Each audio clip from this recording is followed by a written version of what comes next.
ਗੁਰਚਰਨ ਸਿੰਘ ਜੈਤੋ ਦਾ novel ਲੋਕ ਕਹੇ ਦਰਵੇਸ਼ ਦੀ 5ਵੀਂ ਕਿਸ਼ਤ।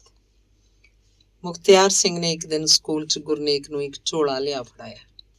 ਉਸ 'ਚ 7-8 ਕਿਤਾਬਾਂ ਸਨ, ਕੁਝ ਪੰਜਾਬੀ ਤੇ ਕੁਝ ਅੰਗਰੇਜ਼ੀ ਵਿੱਚ। ਇਹਨਾਂ ਕਿਤਾਬਾਂ 'ਚ ਬਹੁਤੀਆਂ ਰੂਸੀ ਤੋਂ ਪੰਜਾਬੀ 'ਚ ਅਨੁਵਾਦ ਕੀਤੀਆਂ ਕਿਤਾਬਾਂ ਸਨ। ਉਹਨਾਂ 'ਚ ਗੋਰਕੀ ਦਾ ਨਾਵਲ ਮਾਂ, ਚੈਕੋਫ ਦੀਆਂ ਚੋਣਵੀਆਂ ਕਹਾਣੀਆਂ, ਅਸਲੀ ਮਨੁੱਖ ਦੀ ਵਾਰਤਾ ਨਾਂ ਦੀ ਕਿਤਾਬ ਤੇ ਉਜਰਤ, ਕੀਮਤ ਤੇ ਮੁਨਾਫਾ ਤੇ ਅੰਗਰੇਜ਼ੀ 'ਚ ਇੱਕ ਮੋਟੀ ਜਿਹੀ ਕਿਤਾਬ ਸੀ ਦਾਸ ਕੈਪੀਟਲ ਤੇ ਮਾਰਕਸ ਤੇ ਐਂਜਲਸ ਦੀ ਜੀਵਨੀ। ਯਾਰ, ਇੰਨੀਆਂ ਕਿਤਾਬਾਂ ਤੂੰ ਕਿੱਥੋਂ ਚੱਕ ਲਿਆ? ਖਾਸੀਆਂ ਮਹਿੰਗੀਆਂ ਹੋਣਗੀਆਂ, ਗੁਰਨੇਕ ਨੇ ਹੈਰਾਨੀ ਨਾਲ ਪੁੱਛਿਆ। ਵਾਹ ਭੋਲੇ ਪਾਤਸ਼ਾਹ, ਇਹ ਤਾਂ ਸਾਰੀਆਂ ਮੈਂ ਦਿੱਲੀੋਂ ਸੜਕ ਤੇ ਬੈਠੇ ਰੱਦੀ ਵਾਲਿਆਂ ਕੋਲੋਂ ਲਿਆਇਆ।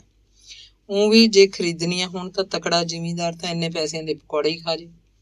ਰੂਸੀਆਂ ਨੇ ਸਾਹਿਤ ਬਹੁਤ ਸਸਤਾ ਕਰ ਦਿੱਤਾ ਹੈ। ਭਾਵੇਂ ਮੈਂ 12ਵੀਂ ਤੱਕ ਹੀ ਪੜ੍ਹਿਆ, ਪਰ ਸਾਡੇ ਅੰਗਰੇਜ਼ੀ ਦੇ ਪ੍ਰੋਫੈਸਰਾਂ ਨੇ ਸਾਨੂੰ ਅੰਗਰੇਜ਼ੀ ਤਾਂ ਚੰਗੀ ਤਰ੍ਹਾਂ ਪੜ੍ਹਨ ਲਾਤਾ ਸੀ। ਤੂੰ ਪੜ੍ਹ ਕੇ ਤਾਂ ਦੇਖ, ਦਿਮਾਗ ਦੇ ਕਪਾਟ ਖੁੱਲ ਜਾਣਗੇ। ਤੈਨੂੰ ਤਾਂ ਪਤਾ ਹੀ ਹੈ ਵੀ ਆਪਣਾ ਬਹੁਤਾ ਪਿੰਡ ਮੁਜਿਆਰਿਆਂ ਦਾ ਹੀ ਹੈ। ਮੈਨੂੰ ਇਹਨਾਂ ਕਿਤਾਬਾਂ ਨੇ ਲੋਕਾਂ ਨੂੰ ਪਛਾਣਨ ਤੇ ਸਮਝਣ ਵਿੱਚ ਤੇ ਉਹਨਾਂ ਕੋਲੋਂ ਕੰਮ ਲੈਣ 'ਚ ਵੀ ਬੜੀ ਮਦਦ ਕੀਤੀ ਹੈ। ਕਈ ਲੋਕ ਭਾਵੇਂ ਮੈਨੂੰ ਕਾਮਰੇਡ ਕਹਿ ਦਿੰਦੇ ਆ, ਪਰ ਆਪਾਂ ਕਾਮਰੇਡ ਕੋਈ ਨਹੀਂ। ਬਸ ਅੱਜ ਕੱਲ੍ਹ ਤਾਂ ਲੋਕਾਂ ਨੂੰ ਐਕਸਪਲੋਇਟ ਕਰਨ ਦੇ ਤਰੀਕੇ ਬੰਦੇ ਨੂੰ ਆਉਣੇ ਚਾਹੀਦੇ ਆ, ਤੇ ਫਿਰ ਸਮਝ ਲੈ ਵੀ ਪੰਜੇ ਘਿਓ 'ਚ। ਆਪਾਂ ਦੇਖ ਲੈ ਬਈ, ਡੱਕਾ ਦੂਰਾ ਨਹੀਂ ਕਰੀਦਾ, ਪਰ ਕੰਮ ਹਰੇਕ ਤੋਂ ਕਢਵਾ ਲਈਦਾ। ਜੇ ਸਿੱਧੀ ਉਂਗਲ ਨਾਲ ਘਿਓ ਨਾ ਨਿਕਲੇ ਤਾਂ ਟੇਢੀ ਕਰ ਲਈਦੀ ਹੈ। ਆਲੇ ਦੁਆਲੇ ਦੇ ਪਿੰਡਾਂ 'ਚ ਹੀ ਨਹੀਂ, ਸਗੋਂ ਇਲਾਕੇ 'ਚ ਵੀ ਆਪਣੀ ਸਰਕਾਰੀ ਦਰਬਾਰੇ ਚੰਗੀ ਚੱਲਦੀ ਹੈ। ਆਪਣੇ ਕੋਲ ਕਿਤਾਬਾਂ ਹੋਰ ਬਥੇਰੀਆਂ, ਤੂੰ ਪੜ੍ਹਨ ਵਾਲਾ ਬਣ। ਗੁਰਨੇਕ ਤੇ ਮੁਖਤਿਆਰ ਦੀਆਂ ਗੱਲਾਂ ਦਾ ਬੜਾ ਪ੍ਰਭਾਵ ਪੈਂਦਾ। ਉਹ ਸੋਚਦਾ ਕਿ ਜੇ ਉਹਨੂੰ ਉਹੋ ਜਿਹੀਆਂ ਜੁਗਤਾਂ ਆਉਂਦੀਆਂ ਹੁੰਦੀਆਂ ਤਾਂ ਉਹ ਵੀ ਆਪਣੇ ਇਲਾਕੇ ਦਾ ਮਸ਼ਹੂਰ ਬੰਦਾ ਹੋਣਾ ਸੀ। ਆਹੋ ਬਾਈ ਸਿਆਂ, ਚੜ੍ਹਦੇ ਸੂਰਜ ਨੂੰ ਸਲਾਮਾਂ। ਸਾਨੂੰ ਕੌਣ ਪੁੱਛਦਾ? ਅਸੀਂ ਤਾਂ ਨਾ ਤਿੰਨਾਂ 'ਚ ਨਾ 13 'ਚ। ਗੁਰਨੇਕ ਨੇ ਮੁਖਤਿਆਰ ਨੂੰ ਛੇੜਦਿਆਂ ਕਿਹਾ। ਵਾਹ ਜੀ ਕਵੀ ਸਾਹਿਬ, ਇਹ ਗੱਲ ਤੂੰ ਕੀ ਆਖੀ? ਆ ਤੇਰੀ ਇੱਕੋ ਪਹਿਲੀ ਕਿਤਾਬ ਨਹੀਂ ਬਹਿ ਜਾ ਕਰਵਾਈ ਪਈ ਆ। ਨਾਲੇ 4 ਪੈਸੇ ਮਿਲ ਗਏ, ਦੂਜੇ ਇਨਾਮ ਨਾਲ ਮਸ਼ਹੂਰੀ। ਥਾਂ ਹੁਣ ਫੰਕਸ਼ਨਾਂ ਤੇ ਸ਼ਾਲਾਂ ਤੇ ਟਰਾਫੀਆਂ ਤੇ ਸਨਮਾਨ ਪੱਤਰ ਇਕੱਠੇ ਕਰੀ ਜਾਂਦਾ। ਉਹ 2-3 ਸਾਲਾਂ ਤਾਂ ਸਾਡੀ ਭਾਬੀ ਤੇਰੇ ਨਾਲ ਜਾ ਕੇ ਚੁੱਕ ਲਿਆਈ। ਅੱਗੇ ਸਾਨੂੰ ਕੌਣ ਪੁੱਛਦਾ? ਅੱਗੇ ਦੇਖੀ, ਅਜੇ ਹੋਰ ਕੀ ਹੋਣਾ। ਅਜੇ ਤਾਂ ਪਹਿਲੀ ਸੱਟ ਹੀ ਹੈ। ਸੱਚ ਯਾਰ, ਪੈਸਿਆਂ ਤੋਂ ਗੱਲ ਯਾਦ ਆ ਗਈ, ਤੇਰਾ ਉਧਾਰ ਵੀ ਮੈਂ ਦੇਣਾ। ਹੁਣ ਲੈ ਲੈ, ਨਹੀਂ ਤਾਂ ਫਿਰ ਖਰਚੇ ਜਾਣਗੇ। ਗੁਰਨੇਕ ਨੇ ਸੱਚੇ ਦਿਲੋਂ ਕਿਹਾ। ਚੱਲ ਕੋਈ ਨਹੀਂ, ਪੈਸੇ ਤਾਂ ਮੈਂ ਫੇਰ ਲੈ ਲੂੰ ਤੇਰੇ ਕੋਲੋਂ। ਲਊਂ ਵੀ ਉਦੋਂ ਜਦੋਂ ਹੋਰ ਵੱਡੀ ਕਿਤਾਬ ਦੀ ਰਾਇਲਟੀ ਤੈਨੂੰ ਮਿਲੀ। ਜਦੋਂ ਤੈਥੋਂ ਪੈਸੇ ਸੰਭਾਲੇ ਨਾ ਗਏ, ਉਦੋਂ ਮੈਂ ਯਾਦ ਕਰਾਊਂ ਤੈਨੂੰ। ਹਾਂ, ਫਿਰ ਮੁੱਕਰੀ ਨਾ। ਮੈਂ ਹੁਣ ਕਿਹੜਾ ਮੁੱਕਰਦਾ? ਉਹ ਛੱਡ ਯਾਰ ਛੋਟੀਆਂ ਗੱਲਾਂ। ਅੱਛਾ ਇਹ ਦੱਸ ਵੀ ਅੱਗੇ ਕੀ ਕਰਨ ਦਾ ਇਰਾਦਾ ਹੈ? ਬਸ ਸੋਚਿਆ, ਹੁਣ ਛੇਤੀ ਤੋਂ ਛੇਤੀ ਦੂਜੀ ਕਿਤਾਬ ਤਿਆਰ ਕਰਨੀ ਹੈ। 10-12 ਕਵਿਤਾਵਾਂ ਤਾਂ ਇਕੱਠੀਆਂ ਹੋ ਗਈਆਂ, ਬਾਕੀ ਚੱਲ ਉਹ ਤਾਂ ਠੀਕ ਹੈ। ਮੇਰਾ ਮਤਲਬ ਹੋਰ ਹੈ ਵੀ ਸਾਰੀ ਉਮਰ ਇਹ ਪ੍ਰਾਇਮਰੀ ਸਕੂਲ ਦੀ ਮਾਸਟਰੀ ਕਰੀ ਜਾਣੀ ਹੈ ਕਿ ਕੋਈ ਅੱਗੇ ਵੀ ਤਰੱਕੀ ਕਰਨੀ ਹੈ? ਕਰੀਏ ਕੀ? ਵੇਲ ਹੀ ਨਹੀਂ ਮਿਲਦੀ। ਘਰੋਂ ਸਕੂਲ, ਸਕੂਲੋਂ ਘਰੇ, ਘਰ ਜਾ ਕੇ 100 ਘਰ ਦੇ ਕੰਮ, ਉੱਤੋਂ ਬਿਮਾਰੀਆਂ ਨਹੀਂ ਪੱਟੀ ਬੰਨਣ ਦਿੰਦੀਆਂ। ਜਿਹੜਾ ਮਾੜਾ ਮੋਟਾ ਟਾਈਮ ਬਚਦਾ ਹੈ ਉਹ ਲਿਖਣ ਪੜ੍ਹਨ ਤੇ। ਤੇਰੀਆਂ ਕੁਛ ਕਿਤਾਬਾਂ ਤਾਂ ਮੈਂ ਪੜ੍ਹ ਲਈਆਂ, ਕੁਛ ਬਾਕੀ ਹੈ। ਗੋਰਕੀ ਦਾ ਨਾਵਲ ਮਾਂ ਬਹੁਤ ਵਧੀਆ। ਪਤਾ ਨਹੀਂ ਇਹੋ ਜਿਹਾ ਇਨਕਲਾਬ ਸਾਡੇ ਕਦੋਂ ਆਊ, ਜਾਂ ਸਾਡੀਆਂ ਮਾਵਾਂ ਕਦੋਂ ਗੋਰਕੀ ਦੇ ਨਾਵਲ ਦੀ ਮਾਂ ਵਰਗੀਆਂ ਬਣਨਗੀਆਂ। ਹਾਂ, ਇੱਥੇ ਰੱਖ। ਕੀਤੀ ਨਾ ਗੱਲ ਲੱਖ ਰੁਪਈਏ ਦੀ। ਮਾਵਾਂ ਤਾਂ ਸਾਡੀਆਂ ਵੀ ਕਿਹੜਾ ਕਿਸੇ ਨਾਲੋਂ ਘੱਟ ਹੈ। ਬਸ ਜਾਗ ਲੱਗਣ ਦੀ ਲੋੜ ਹੈ, ਤੇ ਜਾਗ ਚੰਗਾ ਸਾਹਿਤ ਪੜ੍ਹ ਕੇ ਹੀ ਲੱਗਦਾ ਹੁੰਦਾ ਹੈ। ਪਰ ਯਾਰ, ਉਹ ਦਾਸ ਕੈਪੀਟਲ ਦੀ ਮੈਨੂੰ ਸਮਝ ਨਹੀਂ ਆਉਂਦੀ। ਕੋਈ ਨਹੀਂ, ਆ ਜਾਊਗੀ। ਪਹਿਲਾਂ ਤੂੰ ਮਾਰਕਸ ਤੇ ਐਂਜਲਸ ਦੀ ਜੀਵਨੀ ਪੜ੍ਹ। ਉਹ ਕਿੰਨੇ ਚੰਗੇ ਦੋਸਤ ਸੀ। ਮੀਂਹ ਜਾਵੇ ਝੱਖੜ ਜਾਵੇ, ਉਹਨਾਂ ਨੇ ਹਰ ਰੋਜ਼ ਮਿਲਣਾ ਜ਼ਰੂਰ ਹੁੰਦਾ ਸੀ। ਯਾਰੀ ਹੋਵੇ ਤਾਂ ਇਹੋ ਜਿਹੀ। ਕਈ ਤਾਂ ਕਹਿੰਦੇ ਆ ਵੀ ਅਸਲੀ ਵਿਚਾਰ ਤਾਂ ਸਾਰੇ ਐਂਜਲਸ ਦੇ ਹੀ ਸੀ। ਮਾਰਕਸ ਨੇ ਤਾਂ ਲਿਖਣ ਦਾ ਹੀ ਕੰਮ ਕੀਤਾ ਹੈ। ਪਰ ਮੈਂ ਸਹਿਮਤ ਨਹੀਂ। ਬੰਦਾ ਉਹ ਵੀ ਬੜਾ ਸਿਆਣਾ ਤੇ ਤਕੜਾ ਸੀ। ਦੇਖ ਲੈ, ਜਰਮਨੀ 'ਚੋਂ ਜਲਾਵਤਨ ਹੋ ਕੇ ਇਹੋ ਜਿਹੀਆਂ ਥਿਊਰੀਆਂ ਘੜੀਆਂ ਬਈ ਅੱਜ ਰੂਸ, ਚੀਨ ਤੋਂ ਇਲਾਵਾ ਹੋਰ ਕਿੰਨੇ ਦੇਸ਼ਾਂ 'ਚ ਕਮਿਊਨਿਜ਼ਮ ਦਾ ਬੋਲਬਾਲਾ ਹੈ। ਉਹਨੂੰ ਜਿਵੇਂ ਪਹਿਲਾਂ ਤੋਂ ਹੀ ਪਤਾ ਸੀ ਬਈ ਆਉਣ ਵਾਲੀਆਂ ਸਦੀਆਂ 'ਚ ਉਹਦੇ ਵਿਚਾਰਾਂ ਅਨੁਸਾਰ ਹੀ ਦੁਨੀਆ ਨੇ ਢਲਣਾ ਸ਼ੁਰੂ ਕਰਨਾ। ਐਸੀ ਨਹੀਂ ਰੱਖੀ ਸਮਾਜਵਾਦ ਦੀ ਵੀ ਇੰਨਾ ਨਿਸ਼ਾ ਕਰਾਤੀ, ਨਿਸ਼ਾ ਕਰਾਤੀ। ਕੋਈ ਨਹੀਂ, ਤੂੰ ਉਹ ਕਿਤਾਬ ਪੜ੍ਹੀ ਚੱਲ, ਆਪੇ ਸਮਝ ਆਉਣ ਲੱਗ ਜੂਗੀ। ਮੁਖਤਿਆਰ ਆਪਣੀ ਗੱਲ ਮੁਕਾ ਕੇ ਹੀ ਰਹਿੰਦਾ। ਉਂਝ ਵੀ ਉਹਨੂੰ ਲੱਗ ਰਿਹਾ ਸੀ ਕਿ ਗੁਰਨੇਕ ਉਹਦੀ ਦੋਸਤੀ ਦੇ ਅਸਰ ਹੇਠ ਤੇ ਕਿਤਾਬਾਂ ਪੜ੍ਹ ਕੇ ਆਪਣੇ ਵਿਚਾਰ ਸਮਾਜਵਾਦ ਤੇ ਮਾਰਕਸਿਜ਼ਮ ਬਾਰੇ ਇੱਕ ਦਿਨ ਸਪਸ਼ਟ ਕਰ ਹੀ ਲਏਗਾ। ਕਿਉਂਕਿ ਮੁਖਤਿਆਰ ਨੇ ਗੁਰਨੇਕ ਨੂੰ ਪੜ੍ਹਨ ਦੀ ਚੇਟਕ ਤਾਂ ਲਾਈ ਦਿੱਤੀ ਸੀ। ਉਹ ਚਾਹੁੰਦਾ ਸੀ ਗੁਰਨੇਕ ਇੱਕ ਇਨਕਲਾਬੀ ਕਵੀ ਬਣੇ।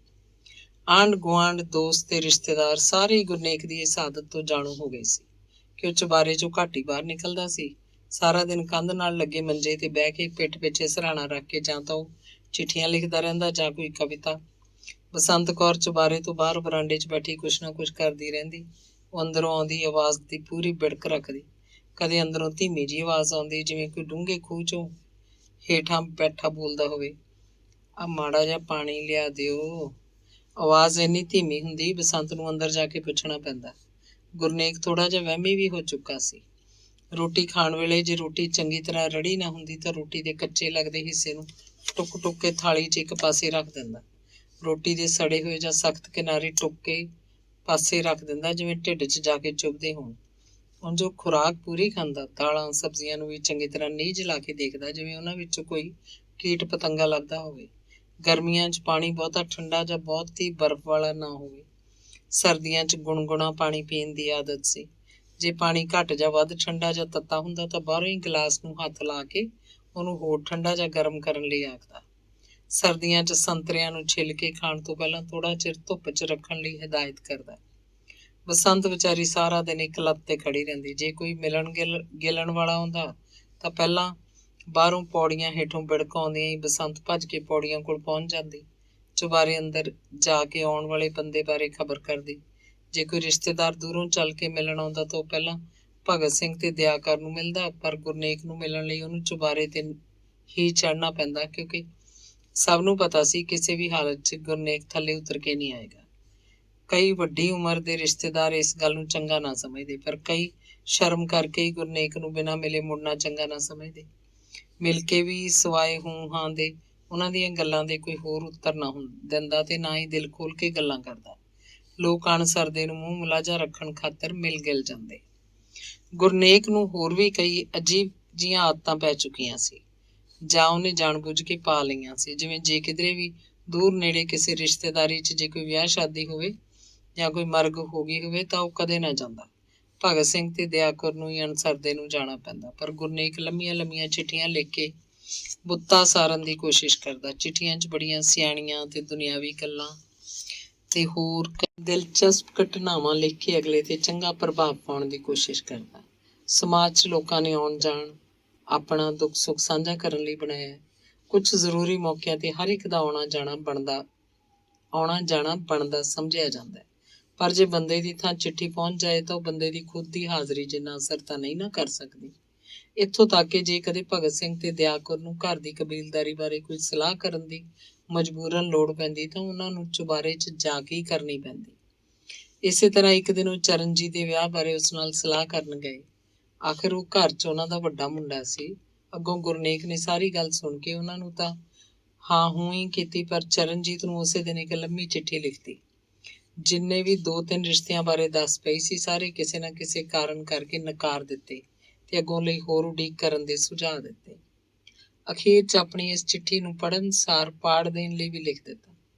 ਚਰਨਜੀਤ ਨੇ ਵੀ ਚਿੱਠੀ ਪੜ੍ਹਨ ਸਾਰ ਪਾੜ ਦਿੱਤੀ। ਉਂਝ ਵੀ ਉਹਦਾ ਮਨ ਹੋਰ ਪਾਸੇ ਹੀ ਸੀ।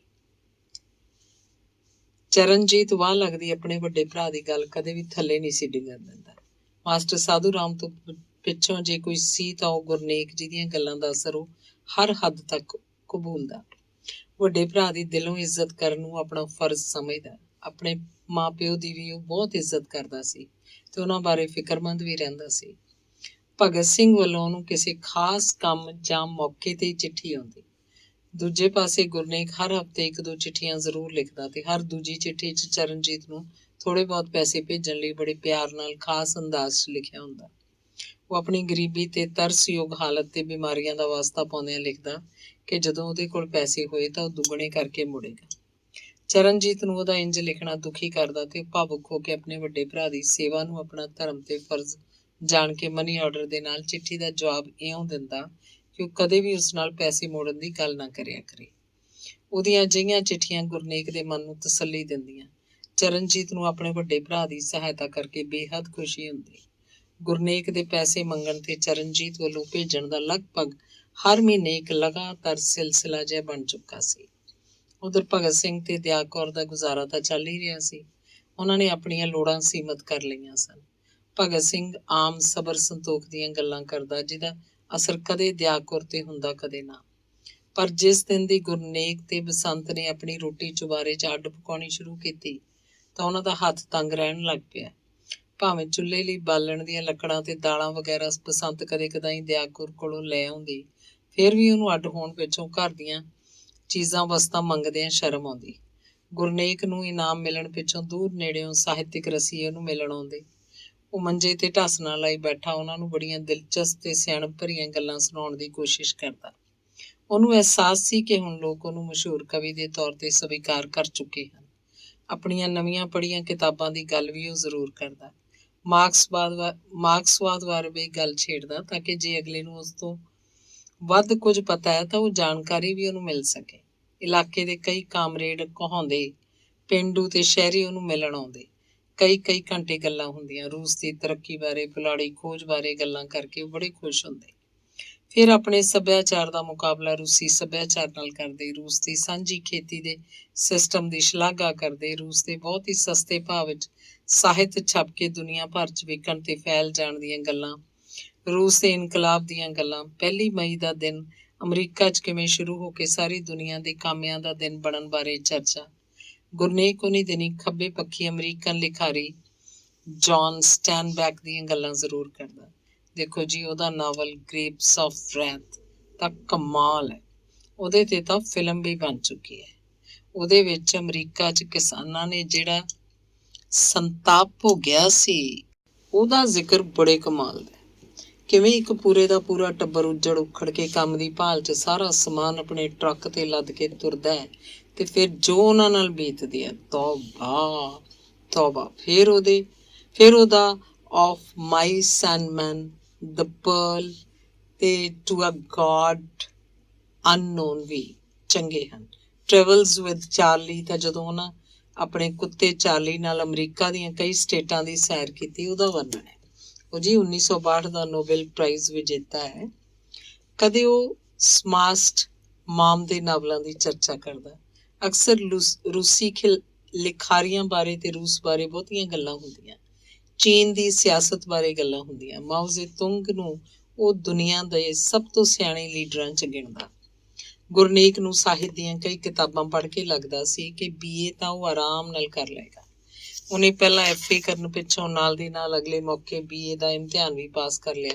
ਫਿਰ ਸਰਕਾਰੀ ਤੌਰ ਤੇ ਛੁੱਟੀ ਲੈ ਕੇ OT ਵੀ ਕਰ ਲਈ ਤੇ ਹਾਈ ਸਕੂਲ ਜਾਂ ਹਾਇਰ ਸੈਕੰਡਰੀ ਸਕੂਲ 'ਚ ਮਾਸਟਰ ਲੱਗਣ ਦੇ ਸੁਪਨੇ ਲੈਣ ਲੱਗ ਪਿਆ। ਚੰਡੀਗੜ੍ਹ 'ਚ ਨਵੇਂ DPI ਨੂੰ ਕਿਸੇ ਨੇ ਗੁਰਨੇਕ ਦੀ ਕਿਤਾਬ ਪੜ੍ਹਨ ਲਈ ਦਿੱਤੀ। ਉਂਝ ਵੀ ਉਹ ਕਵਿਤਾਵਾਂ ਪੜ੍ਹਨ ਦਾ ਸ਼ੌਕੀਨ ਸੀ। ਆਪਣੇ ਘਰ ਦੀ ਲਾਇਬ੍ਰੇਰੀ 'ਚ ਸੰਸਾਰ ਪੱਧਰ ਤੋਂ ਲੈ ਕੇ ਪੰਜਾਬ ਦੇ ਲਗਭਗ ਸਾਰੇ ਕਵੀਆਂ ਦੀਆਂ ਕਿਤਾਬਾਂ ਉਸ ਕੋਲ ਸਨ। ਬਹੁਤੇ ਲਿਖਾਰੀ ਆਪ ਭੇਟ ਕਰ ਜਾਂਦੇ ਜਾਂ ਭੇਜ ਦਿੰਦੇ। ਗੁਰਨੇਕ ਦੀ ਕਿਤਾਬ ਪੜ੍ਹ ਕੇ ਉਹ ਬਹੁਤ ਪ੍ਰਭਾਵਿਤ ਹੋਇਆ ਤੇ ਉਹਨੂੰ ਮਿਲਣ ਦੀ ਇੱਛਾ ਜ਼ਾਹਰ ਕੀਤੀ। ਗੁਰਨੇਕ ਨੂੰ ਜਦੋਂ ਉਹਦੇ ਦਫ਼ਤਰੋਂ ਸੁਨੇਹਾ ਮਿਲਿਆ ਤਾਂ ਉਹਨੂੰ ਹੈਰਾਨੀ ਭਰੀ ਖੁਸ਼ੀ ਵੀ ਹੋਈ। ਉਹਨੇ ਵੀ ਮੌਕਾ ਤਾੜ ਕੇ ਪਹਿਲਾਂ ਤਾਂ ਆਪਣੀਆਂ ਬਿਮਾਰੀਆਂ ਦਾ ਰੋਣਾ ਰੋਇਆ ਤਾਂ ਕਿ ਉਹਦੀ ਹਮਦਰਦੀ ਜਿੱਤ ਸਕੇ। ਫਿਰ ਆਪਣੀ ਗਰੀਬੀ ਤੇ ਹੋਰ ਤਕਲੀਫਾਂ ਬਾਰੇ ਦੱਸਿਆ। DPI ਸੱਚਮੁੱਚ ਹੀ ਪ੍ਰਭਾਵਿਤ ਹੋਇਆ। ਅੱਜ ਕੱਲ੍ਹ ਕੀ ਕਰ ਰਹੇ ਹੋ? ਬਸ ਜੀ, ਉਂਝ ਤਾਂ ਮੈਂ ਪ੍ਰਾਇਮਰੀ ਸਕੂਲ 'ਚ ਟੀਚਰ ਹਾਂ। ਭਾਵੇਂ ਬਿਮਾਰੀਆਂ ਮੇਰਾ ਪਿੱਛਾ ਨਹੀਂ ਛੱਡਦੀਆਂ, ਪਰ ਮੈਂ ਹੌਲੀ ਹੌਲੀ ਆਪਣੀ ਅਗਲੀ ਕਿਤਾਬ ਲਈ ਕਾਫੀ ਮੈਟਰ ਇਕੱਠਾ ਕਰ ਲਿਆ।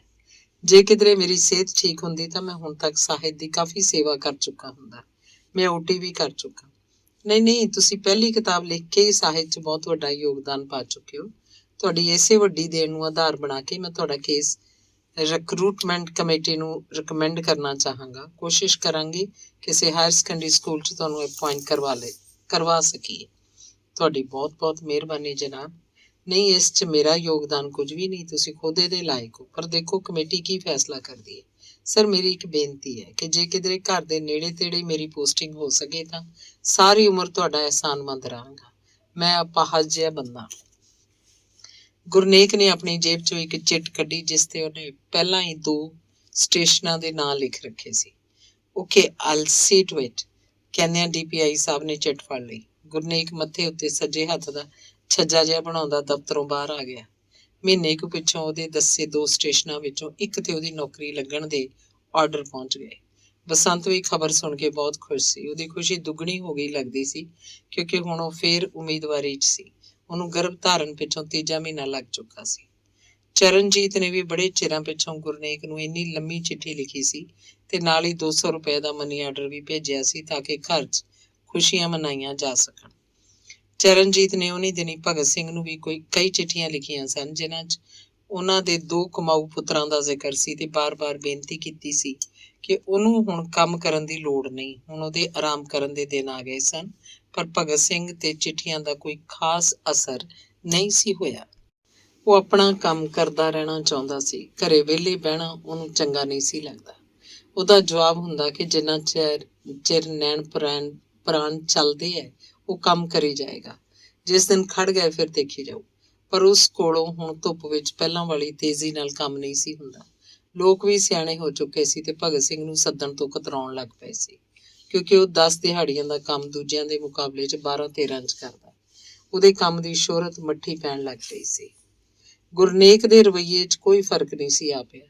ਉਹ ਨਾ ਤਾਂ ਕਦੇ ਹੇਠ ਉਤਰਦਾ ਤੇ ਨਾ ਹੀ ਕਦੇ ਆਪਣੇ ਮਾਪਿਓ ਦੀ ਕੋਈ ਖਬਰ ਸਾਰ ਲੈਂਦਾ, ਨਾ ਹੀ ਮੂੰਹ ਮੱਥੇ ਲੱਗਦਾ। ਹਾਇਰ ਸੈਕੰਡਰੀ ਸਕੂਲ 'ਚ ਨੌਕਰੀ ਲੱਗਣ ਪਿੱਛੋਂ ਤਾਂ ਉਹਨੇ ਕਈ ਮਹੀਨਿਆਂ ਤੱਕ ਕੋਈ ਗੱਲ ਸਾਂਝੀ ਨਹੀਂ ਸੀ ਕੀਤੀ। ਬਸੰਤ ਵੀ ਉਹੋ ਜਿਹੀ ਹੁੰਦੀ ਗਈ। ਉਹਨੇ ਵੀ ਗੁਰਨੇਕ ਦੀ ਨਵੀਂ ਨੌਕਰੀ ਬਾਰੇ ਆਪਣੀ ਸੱਸ ਨਾਲ ਕੋਈ ਗੱਲ ਨਹੀਂ ਸੀ ਕੀਤੀ।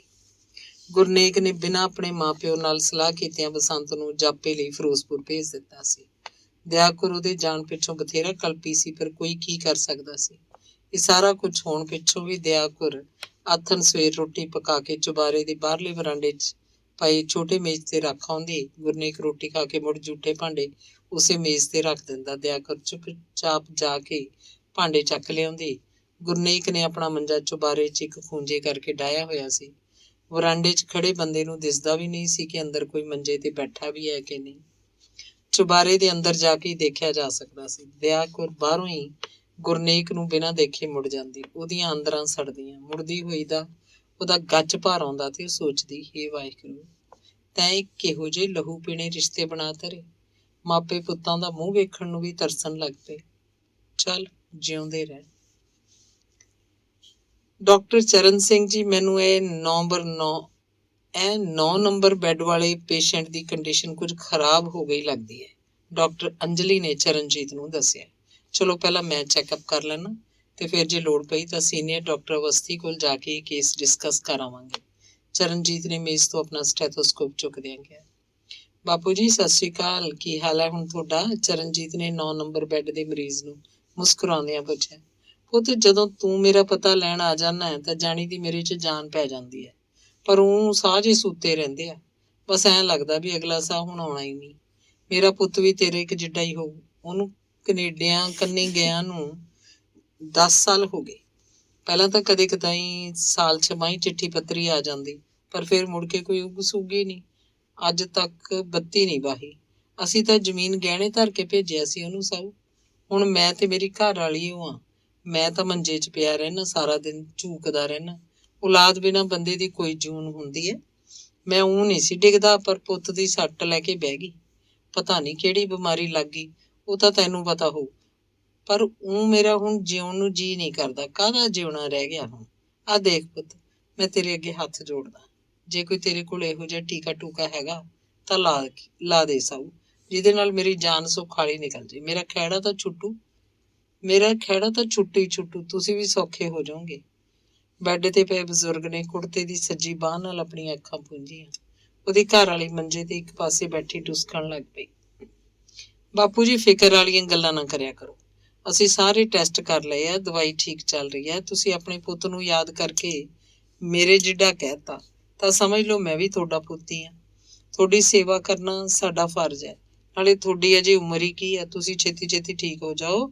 ਮੈਂ ਆਪ ਜਾ ਕੇ ਤੁਹਾਨੂੰ ਪਿੰਡ ਛੱਡ ਕੇ ਆਊਂ, ਨਾਲੇ ਬੇਬੇ ਦੇ ਹੱਥ ਦੀਆਂ ਮੱਕੀ ਦੀਆਂ ਰੋਟੀਆਂ ਤੇ ਸਾਗ ਖਾ ਕੇ ਆਊਂ।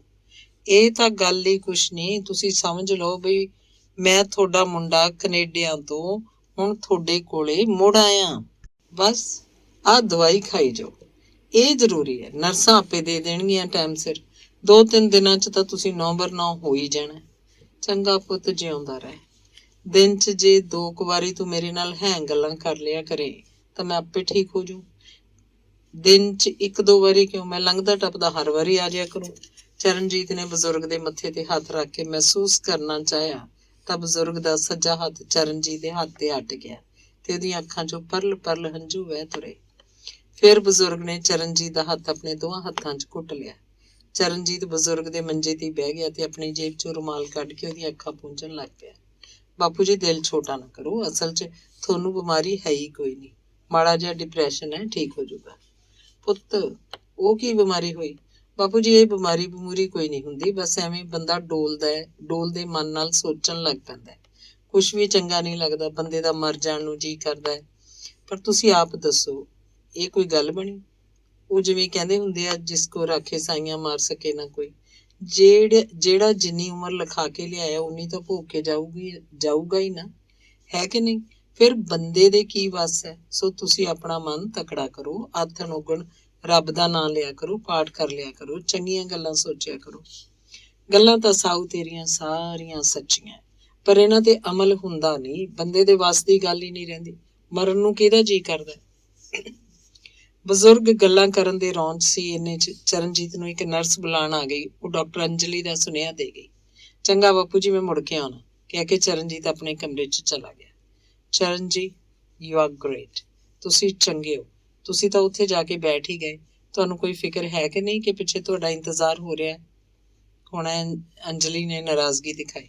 Well madam, if you really miss me ਤਾਂ ਤੁਸੀਂ ਵੀ 9 ਨੰਬਰ ਬੈੱਡ ਕੋਲ ਆ ਜਾਂਦੇ। The old man missing his son very much. ਉਹ ਆਪਣੇ ਪੁੱਤ ਨੂੰ ਯਾਦ ਕਰਕੇ ਰੋ ਰਿਹਾ ਸੀ। ਪੇਸ਼ੈਂਟਸ ਦਾ ਇੱਥੇ ਰੋਜ਼ ਦਾ ਇਹੀ ਹਾਲ ਹੈ। ਡਾਕਟਰਾਂ ਦੀ ਆਪਣੀ ਵੀ ਕੋਈ ਲਾਈਫ ਹੁੰਦੀ ਹੈ।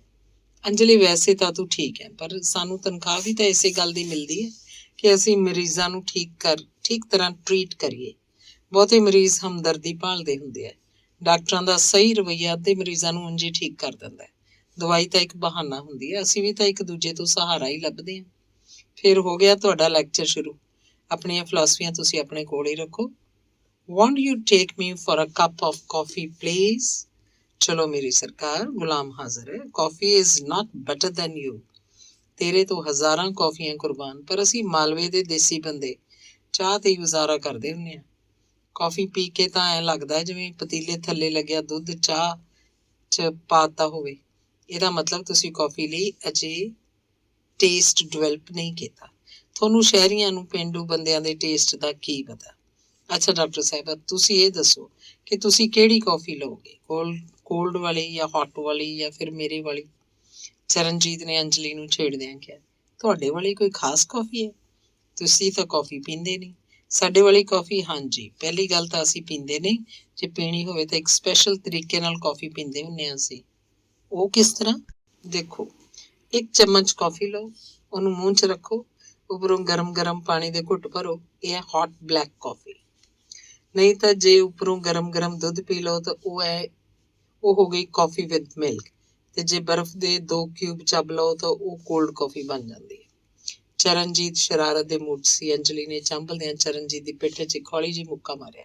ਦੇਖੋ ਜੀ, ਤੁਸੀਂ ਮੇਰੀਆਂ ਨਕਲਾਂ ਨਾ ਉਤਾਰਿਆ ਕਰੋ। ਹਾਂ, ਦੇਖੋ ਜੀ, ਤੁਸੀਂ ਆਪਣੀਆਂ ਨਕਲਾਂ ਬਹੁਤੀਆਂ ਉੱਤੇ ਨਾ ਚੜਾਇਆ ਕਰੋ। ਹਾਂ, ਸਾਨੂੰ ਲਾਉਣ 'ਚ ਤਕਲੀਫ ਹੁੰਦੀ ਹੈ। ਇੰਨੇ ਚਿਰ 'ਚ ਉਹ ਕੈਂਟੀਨ ਤੱਕ ਪਹੁੰਚ ਗਏ। ਚਰਨਜੀਤ ਤੇ ਅੰਜਲੀ ਨੂੰ ਜਨਰਲ ਮੈਡੀਸਨ ਵਾਰਡ 'ਚ ਕੰਮ ਕਰਦਿਆਂ 1 ਸਾਲ ਹੋ ਚੁੱਕਾ ਸੀ। ਉਹ ਹਰ ਵੇਲੇ ਇਕੱਠੇ ਰਹਿੰਦੇ। ਉਹਨਾਂ ਦੇ ਕਈ ਡਾਕਟਰ ਦੋਸਤ ਉਹਨਾਂ ਨੂੰ ਹੰਸਾਂ ਦੀ ਜੋੜੀ ਕਹਿ ਕੇ ਜਾਂ ਕਈ ਇਨਸੈਪਰੇਬਲਸ ਆਖਦੇ। ਆਪਰੇਸ਼ਨ ਵਿੱਚ ਵੀ ਸੀਨੀਅਰ ਡਾਕਟਰ ਉਹਨਾਂ ਦੀ ਡਿਊਟੀ ਇਕੱਠੇ ਲਾਉਂਦੇ। ਚਰਨਜੀਤ ਦਾ ਕੋਈ ਵੀ ਅਜਿਹਾ ਆਪਰੇਸ਼ਨ ਅਸਫਲ ਨਹੀਂ ਸੀ ਰਿਹਾ ਜਿਸ 'ਚ ਅੰਜਲੀ ਨੇ ਉਹਨੂੰ ਅਸਿਸਟ ਕੀਤਾ ਹੁੰਦਾ। ਸਮੇਂ ਤੋਂ ਪਹਿਲਾਂ ਹੀ ਆਪਰੇਸ਼ਨ ਖਤਮ ਕਰ ਲੈਂਦੇ। ਅੰਜਲੀ ਨੂੰ ਪਤਾ ਹੁੰਦਾ ਚਰਨਜੀਤ ਨੂੰ ਕਦੋਂ ਤੇ ਕਿਹੜਾ ਔਜ਼ਾਰ ਚਾਹੀਦਾ ਹੈ। ਨਾਲ ਦੀ ਨਾਲ ਉਹ ਅਗਲੀ ਤਿਆਰੀ ਵੀ ਕਰਦੀ ਰਹਿੰਦੀ। ਨਰਸਾਂ ਵੀ ਉਹਨਾਂ ਨਾਲ ਕੰਮ ਕਰਕੇ ਖੁਸ਼ ਹੁੰਦੀਆਂ। ਆਪਰੇਸ਼ਨ ਦੌਰਾਨ ਚਰਨਜੀਤ ਦੇ ਹੱਥ ਮਸ਼ੀਨ ਵਾਂਗ ਚੱਲਦੇ। ਵਾਰਡ ਵਿੱਚ ਮਰੀਜ਼ਾਂ ਦੀ ਗਿਣਤੀ ਵਧਣ ਲੱਗੀ। ਮਰੀਜ਼ਾਂ ਲਈ ਬੈੱਡ ਘੱਟ ਪੈਣ ਲੱਗੇ। ਮਰੀਜ਼ ਵਰਾਂਡਿਆਂ 'ਚ ਸਟ੍ਰੈਚਰਾਂ ਤੇ ਵੀ ਪਏ ਹੁੰਦੇ। ਸੁਣੀਆਂ ਸੁਣਾਈਆਂ ਗੱਲਾਂ ਲੋਕਾਂ 'ਚ, ਪਿੰਡਾਂ ਤੇ ਸ਼ਹਿਰਾਂ 'ਚ ਦੂਰ ਤੱਕ ਫੈਲ ਗਈਆਂ। ਲੋਕਾਂ ਦਾ ਵਿਸ਼ਵਾਸ ਚਰਨਜੀਤ ਤੇ ਅੰਜਲੀ ਤੋਂ ਇਲਾਜ ਕਰਾਉਣ ਲਈ ਵੱਧਦਾ ਰਿਹਾ। ਉਹ ਦੋਵੇਂ ਠੀਕ ਸਵੇਰੇ 8 ਵਜੇ ਹਸਪਤਾਲ ਪਹੁੰਚ ਜਾਂਦੇ। ਦਿਨ ਦੇ ਖਾਣੇ ਦਾ, ਚਾਹ ਦਾ ਕੋਈ ਪਤਾ ਨਾ ਲੱਗਦਾ। ਕਦੇ ਖਾਂਦੇ ਕਦੇ ਨਾ। ਆਥਣੇ ਜਾਣ ਦਾ ਕੋਈ ਸਮਾਂ ਨਿਸ਼ਚਿਤ ਨਹੀਂ ਸੀ। ਹਸਪਤਾਲ ਦੇ ਅੰਕੜਿਆਂ ਅਨੁਸਾਰ ਚਰਨਜੀਤ ਤੇ ਅੰਜਲੀ ਦੇ ਵਾਰਡ ਦਾ ਰਿਕਾਰਡ ਸੁਧਰਦਾ ਚਲਾ ਗਿਆ। ਪੁਰਾਣੇ ਸਾਲਾਂ ਦੇ ਟੱਕਰੇ ਇਹਨਾਂ ਸਾਲਾਂ 'ਚ ਠੀਕ ਹੋ ਕੇ ਜਾਣ ਵਾਲੇ ਮਰੀਜ਼ਾਂ ਦਾ ਅਨੁਪਾਤ ਵਧਿਆ ਹੁੰਦਾ। ਆਪਣੀ ਅਣਥੱਕ ਮਿਹਨਤ ਸਦਕਾ ਉਹ ਸਫਲਤਾ ਵੱਲ ਵੱਧਦੇ ਰਹੇ। ਮਰੀਜ਼ਾਂ ਦੀ ਗਿਣਤੀ ਵਧਣ ਕਰਕੇ ਸਮੱਸਿਆਵਾਂ ਵੀ ਵਧੀਆਂ। ਉਹ ਦੋਵੇਂ ਸੀਨੀਅਰ ਡਾਕਟਰਾਂ ਦਾ ਧਿਆਨ ਉਸ ਪਾਸੇ ਦਿਵਾ ਕੇ ਹੋਰ ਸਹੂਲਤਾਂ ਪੈਦਾ ਕਰਨ ਲਈ ਕੋਸ਼ਿਸ਼ ਕਰਦੇ। ਹਸਪਤਾਲ ਦੇ ਸਿਸਟਮ 'ਚ ਤਬਦੀਲੀਆਂ ਕਰਾਉਣ ਵਿੱਚ ਉਹ ਮੋਹਰੀ ਹੁੰਦੇ। ਸੁਧਾਰ ਪੱਖੀ ਮੀਟਿੰਗਾਂ ਲਈ ਉਹਨਾਂ ਨੂੰ ਖਾਸ ਸੱਦੇ ਆਉਂਦੇ। ਕਈ ਐਸ਼ ਕਰੂ ਡਾਕਟਰ ਉਹਨਾਂ ਦੀਆਂ ਸਫਲਤਾਵਾਂ ਤੋਂ ਸਾੜਾ ਵੀ ਕਰਦੇ ਤੇ ਕਈ ਤਰ੍ਹਾਂ ਦੀਆਂ ਗਲਤ ਅਫਵਾਹਾਂ ਫੈਲਾਉਣ ਦੀ ਕੋਸ਼ਿਸ਼ ਕਰਦੇ। ਪਰ ਚਰਨਜੀਤ ਤੇ ਅੰਜਲੀ ਕੋਈ ਪਰਵਾਹ ਕੀਤੇ ਬਿਨਾਂ ਆਪਣੇ ਕੰਮ ਨੂੰ ਪੂਰੀ ਲਗਨ ਨਾਲ ਕਰਦੇ ਰਹਿੰਦੇ। ਕੰਮ ਕਰਦਿਆਂ ਬਿੰਦ ਝੱਟ ਦੀ ਵੇਲ ਮਿਲਦੀ ਤਾਂ ਉਹ ਜ਼ਾਤੀ ਗੱਲਬਾਤ ਵੀ ਕਰ ਲੈਂਦੇ। ਅੰਜਲੀ ਨੇ ਇੱਕ ਦਿਨ ਇਹੋ ਜਿਹੀ ਵੇਲ ਵੇਲੇ ਕਿਹਾ, ਚਰਨਜੀਤ ਤੁਸੀਂ ਮੇਰੇ ਪੈਰੈਂਟਸ ਨੂੰ ਮਿਲਣ ਕਦੋਂ ਜਾਣਾ ਚਾਹੋਗੇ ਮੇਰੇ ਨਾਲ? ਉਹ ਬਾਦਸ਼ਾਹ ਸਾਨੂੰ ਕਾਹਨੂੰ ਐਵੇਂ ਬਲੀ ਦਾ ਬੱਕਰਾ ਬਣਾਉਂਦੇ ਹੋ? ਅਸੀਂ ਪੇਂਡੂ ਬੰਦੇ, ਕੋਈ ਉਲਟੀ ਸਿੱਧੀ ਗੱਲ ਜੇ ਮੂੰਹ ਨਿਕਲ ਗਈ ਤਾਂ ਜਾ ਜਾਂਦੀ ਹੋ ਜੂ। ਮੇਰੀ ਤਾਂ ਜ਼ਬਾਨ ਹੀ ਠਾਕੀ ਜਾਊ ਤੇਰੇ ਡੈਡ ਅੱਗੇ। ਫਿਰ ਤੇਰੇ ਡੈਡ ਨੇ ਮੈਨੂੰ ਡੈਡ ਡਿਕਲੇਅਰ ਕਰ ਦੇਣਾ। ਅੰਜਲੀ ਨੇ ਝੱਟ ਆਪਣਾ ਹੱਥ ਚਰਨਜੀਤ ਦੇ ਮੂੰਹ ਤੇ ਰੱਖ ਦਿੱਤਾ। ਤੁਹਾਨੂੰ ਮੇਰੀ ਕਸਮ ਜੇ ਤੁਸੀਂ ਕਦੇ ਵੀ ਅਜਿਹੀ ਗੱਲ ਆਪਣੇ ਮੂੰਹੋਂ ਫੇਰ ਕੱਢੀ ਤਾਂ ਆਈ ਐਮ ਸੀਰੀਅਸ ਤੇ ਤੁਹਾਨੂੰ ਮਜ਼ਾਕ ਸੁੱਝ ਰਹੇ ਨੇ। ਦੇਖ ਅੰਜਲੀ, ਗੱਲ ਇਹ ਹੈ ਵੀ ਮੈਂ ਆਪਣੇ ਮਾਪਿਓ ਦੇ ਪੁੱਛੇ ਬਿਨਾਂ ਇਹ ਵਿਆਹ ਨਹੀਂ ਕਰਨਾ ਤੇ ਉਸ ਲਈ ਮੈਨੂੰ ਜਾ ਕੇ ਉਹਨਾਂ ਨੂੰ ਸਾਰੀ ਗੱਲ ਦੱਸ ਕੇ ਉਹਨਾਂ ਦੀ ਸਹਿਮਤੀ ਲੈਣੀ ਪਊਗੀ। ਮੈਂ ਕਦ ਕਹਿੰਦੀ ਆ ਵੀ ਤੁਸੀਂ ਪੈਰੈਂਟਸ ਦੀ ਪਰਮਿਸ਼ਨ ਨਾ ਲਓ, ਪਰ ਜੋ ਵੀ ਕਰਨਾ ਹੈ ਜਲਦੀ ਕਰੋ। ਤੁਸੀਂ ਬੇਸ਼ੱਕ ਮੈਨੂੰ ਉਹਨਾਂ ਕੋਲ ਲੈ ਚਲੋ। ਮੇਰੇ ਮਮ ਡੈਡ ਇਹੋ ਜਿਹੀਆਂ ਗੱਲਾਂ ਮਾਈਂਡ ਨਹੀਂ ਕਰਦੇ। ਉਹਨਾਂ ਦੇ ਵਿਚਾਰ ਬੜੇ ਖੁੱਲ੍ਹੇ ਹਨ। ਚਰਨਜੀਤ ਨੂੰ ਫੇਰ ਸ਼ਰਾਰਤ ਸੁੱਝ ਪਈ। ਤੈਨੂੰ ਮੈਂ ਆਪਣੇ ਮਾਪਿਓ ਕੋਲ ਲੈ ਚੱਲਾਂ? ਲੈ ਤਾਂ ਚੱਲਾਂ, ਪਰ ਉਹਨਾਂ ਨੂੰ ਤੇਰੀ ਸ਼ਹਿਰੀ ਬੋਲੀ ਸਮਝ ਨਹੀਂ ਆਉਣੀ ਤੇ ਉਹਨਾਂ ਦੀ ਪੇਂਡੂ ਬੋਲੀ ਤੇਰੇ ਪੱਲੇ ਨਹੀਂ ਪੈਣੀ। ਤੁਸੀਂ ਰਹਿਣ ਦਿਓ, ਮੈਂ ਸਭ ਸਮਝ ਲਾਂਗੀ ਉਹਨਾਂ ਦੀ ਬੋਲੀ। ਲੈ ਫਿਰ ਤੈਨੂੰ ਇੱਕ ਪੇਂਡੂ ਬੁੜੀ ਦੀ ਬੜੀ ਦਿਲਚਸਪ ਗੱਲ ਸੁਣਾਵਾਂ। ਕਹਿੰਦੇ ਵੀ ਕਿਸੇ ਸਾਡੇ ਵਰਗੇ ਦੀ ਪੇਂਡੂ ਮਾਂ ਦੀ ਇੱਕ ਤੇਰੇ ਵਰਗੀ ਨੂੰਹ ਆ ਗਈ। ਸੱਸ ਨੂੰ ਹੋਰ ਤਰ੍ਹਾਂ ਦੀ ਪੇਂਡੂ ਬੋਲੀ ਬੋਲਣ ਦੀ ਆਦਤ ਸੀ। ਉਹ ਆਪਣੀ ਠੇਠ ਬੋਲੀ 'ਚ ਬੋਲਦੀ। ਇੱਕ ਦਿਨ ਕਿਸੇ ਦੇ ਘਰੇ ਜਾਣ ਲੱਗੀ ਆਪਣੀ ਨੂੰਹ ਨੂੰ ਆ ਗਈ, ਕੁੜੇ ਬਹੂ ਆ ਮੂੰਗੀ ਦੀ ਦਾਲ ਚੱਕੀ ਥੱਲਿਓਂ ਕੱਢ ਕੇ ਹਾਰੇ 'ਚ ਫੂਕਦੀ। ਮੈਂ ਮਾੜਾ ਜਿਹਾ ਕੁਵੇਲੇ ਹੋਏ ਮੁੜੂੰਗੀ। ਨੂੰਹ ਰਾਣੀ ਨੂੰ ਦੇਸੀ ਗੱਲ ਦੀ ਸਮਝ ਕਿੱਥੋਂ ਆਉਂਦੀ। ਉਹਨੇ ਵਿਚਾਰੀ ਨੇ ਕਿਸੇ ਗੁਆਂਢਣ ਨੂੰ ਮਿੰਨਤ ਕਰਕੇ ਬੁਲਾਇਆ। ਦੋਹਾਂ ਜਣੀਆਂ ਨੇ ਸਾਰਾ ਜ਼ੋਰ ਲਾ ਕੇ ਚੱਕੀ ਚੱਕ ਕੇ ਥੱਲਿਓਂ ਦੀ ਦਾਲ ਕੱਢੀ। ਫਿਰ ਉਹਨੇ ਹਾਰੇ 'ਚ ਪਾਥੀਆਂ ਨੂੰ ਅੱਗ ਲਾ ਕੇ ਫੂਕ ਦਿੱਤੀ। ਜਦੋਂ ਆਥਣੇ ਨੇਰੇ ਹੋਏ ਸੱਸ ਮੁੜੀ ਤਾਂ ਉਹਨੇ ਪੁੱਛਿਆ, ਕੁੜੇ ਬਹੂ ਦਾਲ ਧਰਤੀ ਸੀ? ਤਾਂ ਉਹਦਾ ਜਵਾਬ ਸੀ, ਹਾਂਜੀ ਮਾਂ ਜੀ, ਜਿਵੇਂ ਤੁਸੀਂ ਦੱਸ ਕੇ ਗਏ ਸੀ ਉਸੇ ਤਰ੍ਹਾਂ ਹੀ ਕੀਤਾ ਸੀ। ਸੋ ਮੈਡਮ ਅੰਜਲੀ ਜੀ, did you understand what I said? Charanjit ਨੇ ਸ਼ਰਾਰਤੀ ਅੱਖਾਂ ਨਾਲ ਅੰਜਲੀ ਵੱਲ ਦੇਖਿਆ। ਤੁਹਾਡੇ ਘਰ ਵੀ ਮੈਨੂੰ ਇਸੇ ਤਰ੍ਹਾਂ ਦਾਲ ਫੂਕਣੀ ਪਏਗੀ। ਅੰਜਲੀ ਦਾ ਜਵਾਬ ਸੁਣ ਕੇ ਚਰਨਜੀਤ ਦਾ ਹਾਸਾ ਨਹੀਂ ਸੀ ਬੰਦ ਹੋ ਰਿਹਾ। ਓਕੇ, ਆਪਾਂ ਹੋਟਲ ਤੋਂ ਲੈ ਕੇ ਆਵਾਂਗੇ। ਸਾਡੇ ਛੋਟੇ ਜਿਹੇ ਸ਼ਹਿਰ 'ਚ ਹੋਟਲ ਹੈ ਹੀ ਨਹੀਂ। ਦੇਖੋ ਜੀ, ਤੁਸੀਂ ਮਜ਼ਾਕ ਛੱਡੋ ਤੇ ਕੰਮ ਦੀ ਗੱਲ ਕਰੋ। ਕੰਮ ਦੀ ਗੱਲ ਇਹ ਹੈ ਵੀ ਬੈੱਡ ਨੰਬਰ 7, 11 ਤੇ 18 ਦੇ ਚੈੱਕਅਪ ਤੇ ਸੈਂਪਲ ਲੈਣੇ ਅਜੇ ਬਾਕੀ ਹੈ। ਉਹ ਕੰਮ ਨਹੀਂ, ਇੱਧਰ ਮੇਰੇ ਵੱਲ ਮੂੰਹ ਕਰੋ। ਆਹ ਕੰਮ।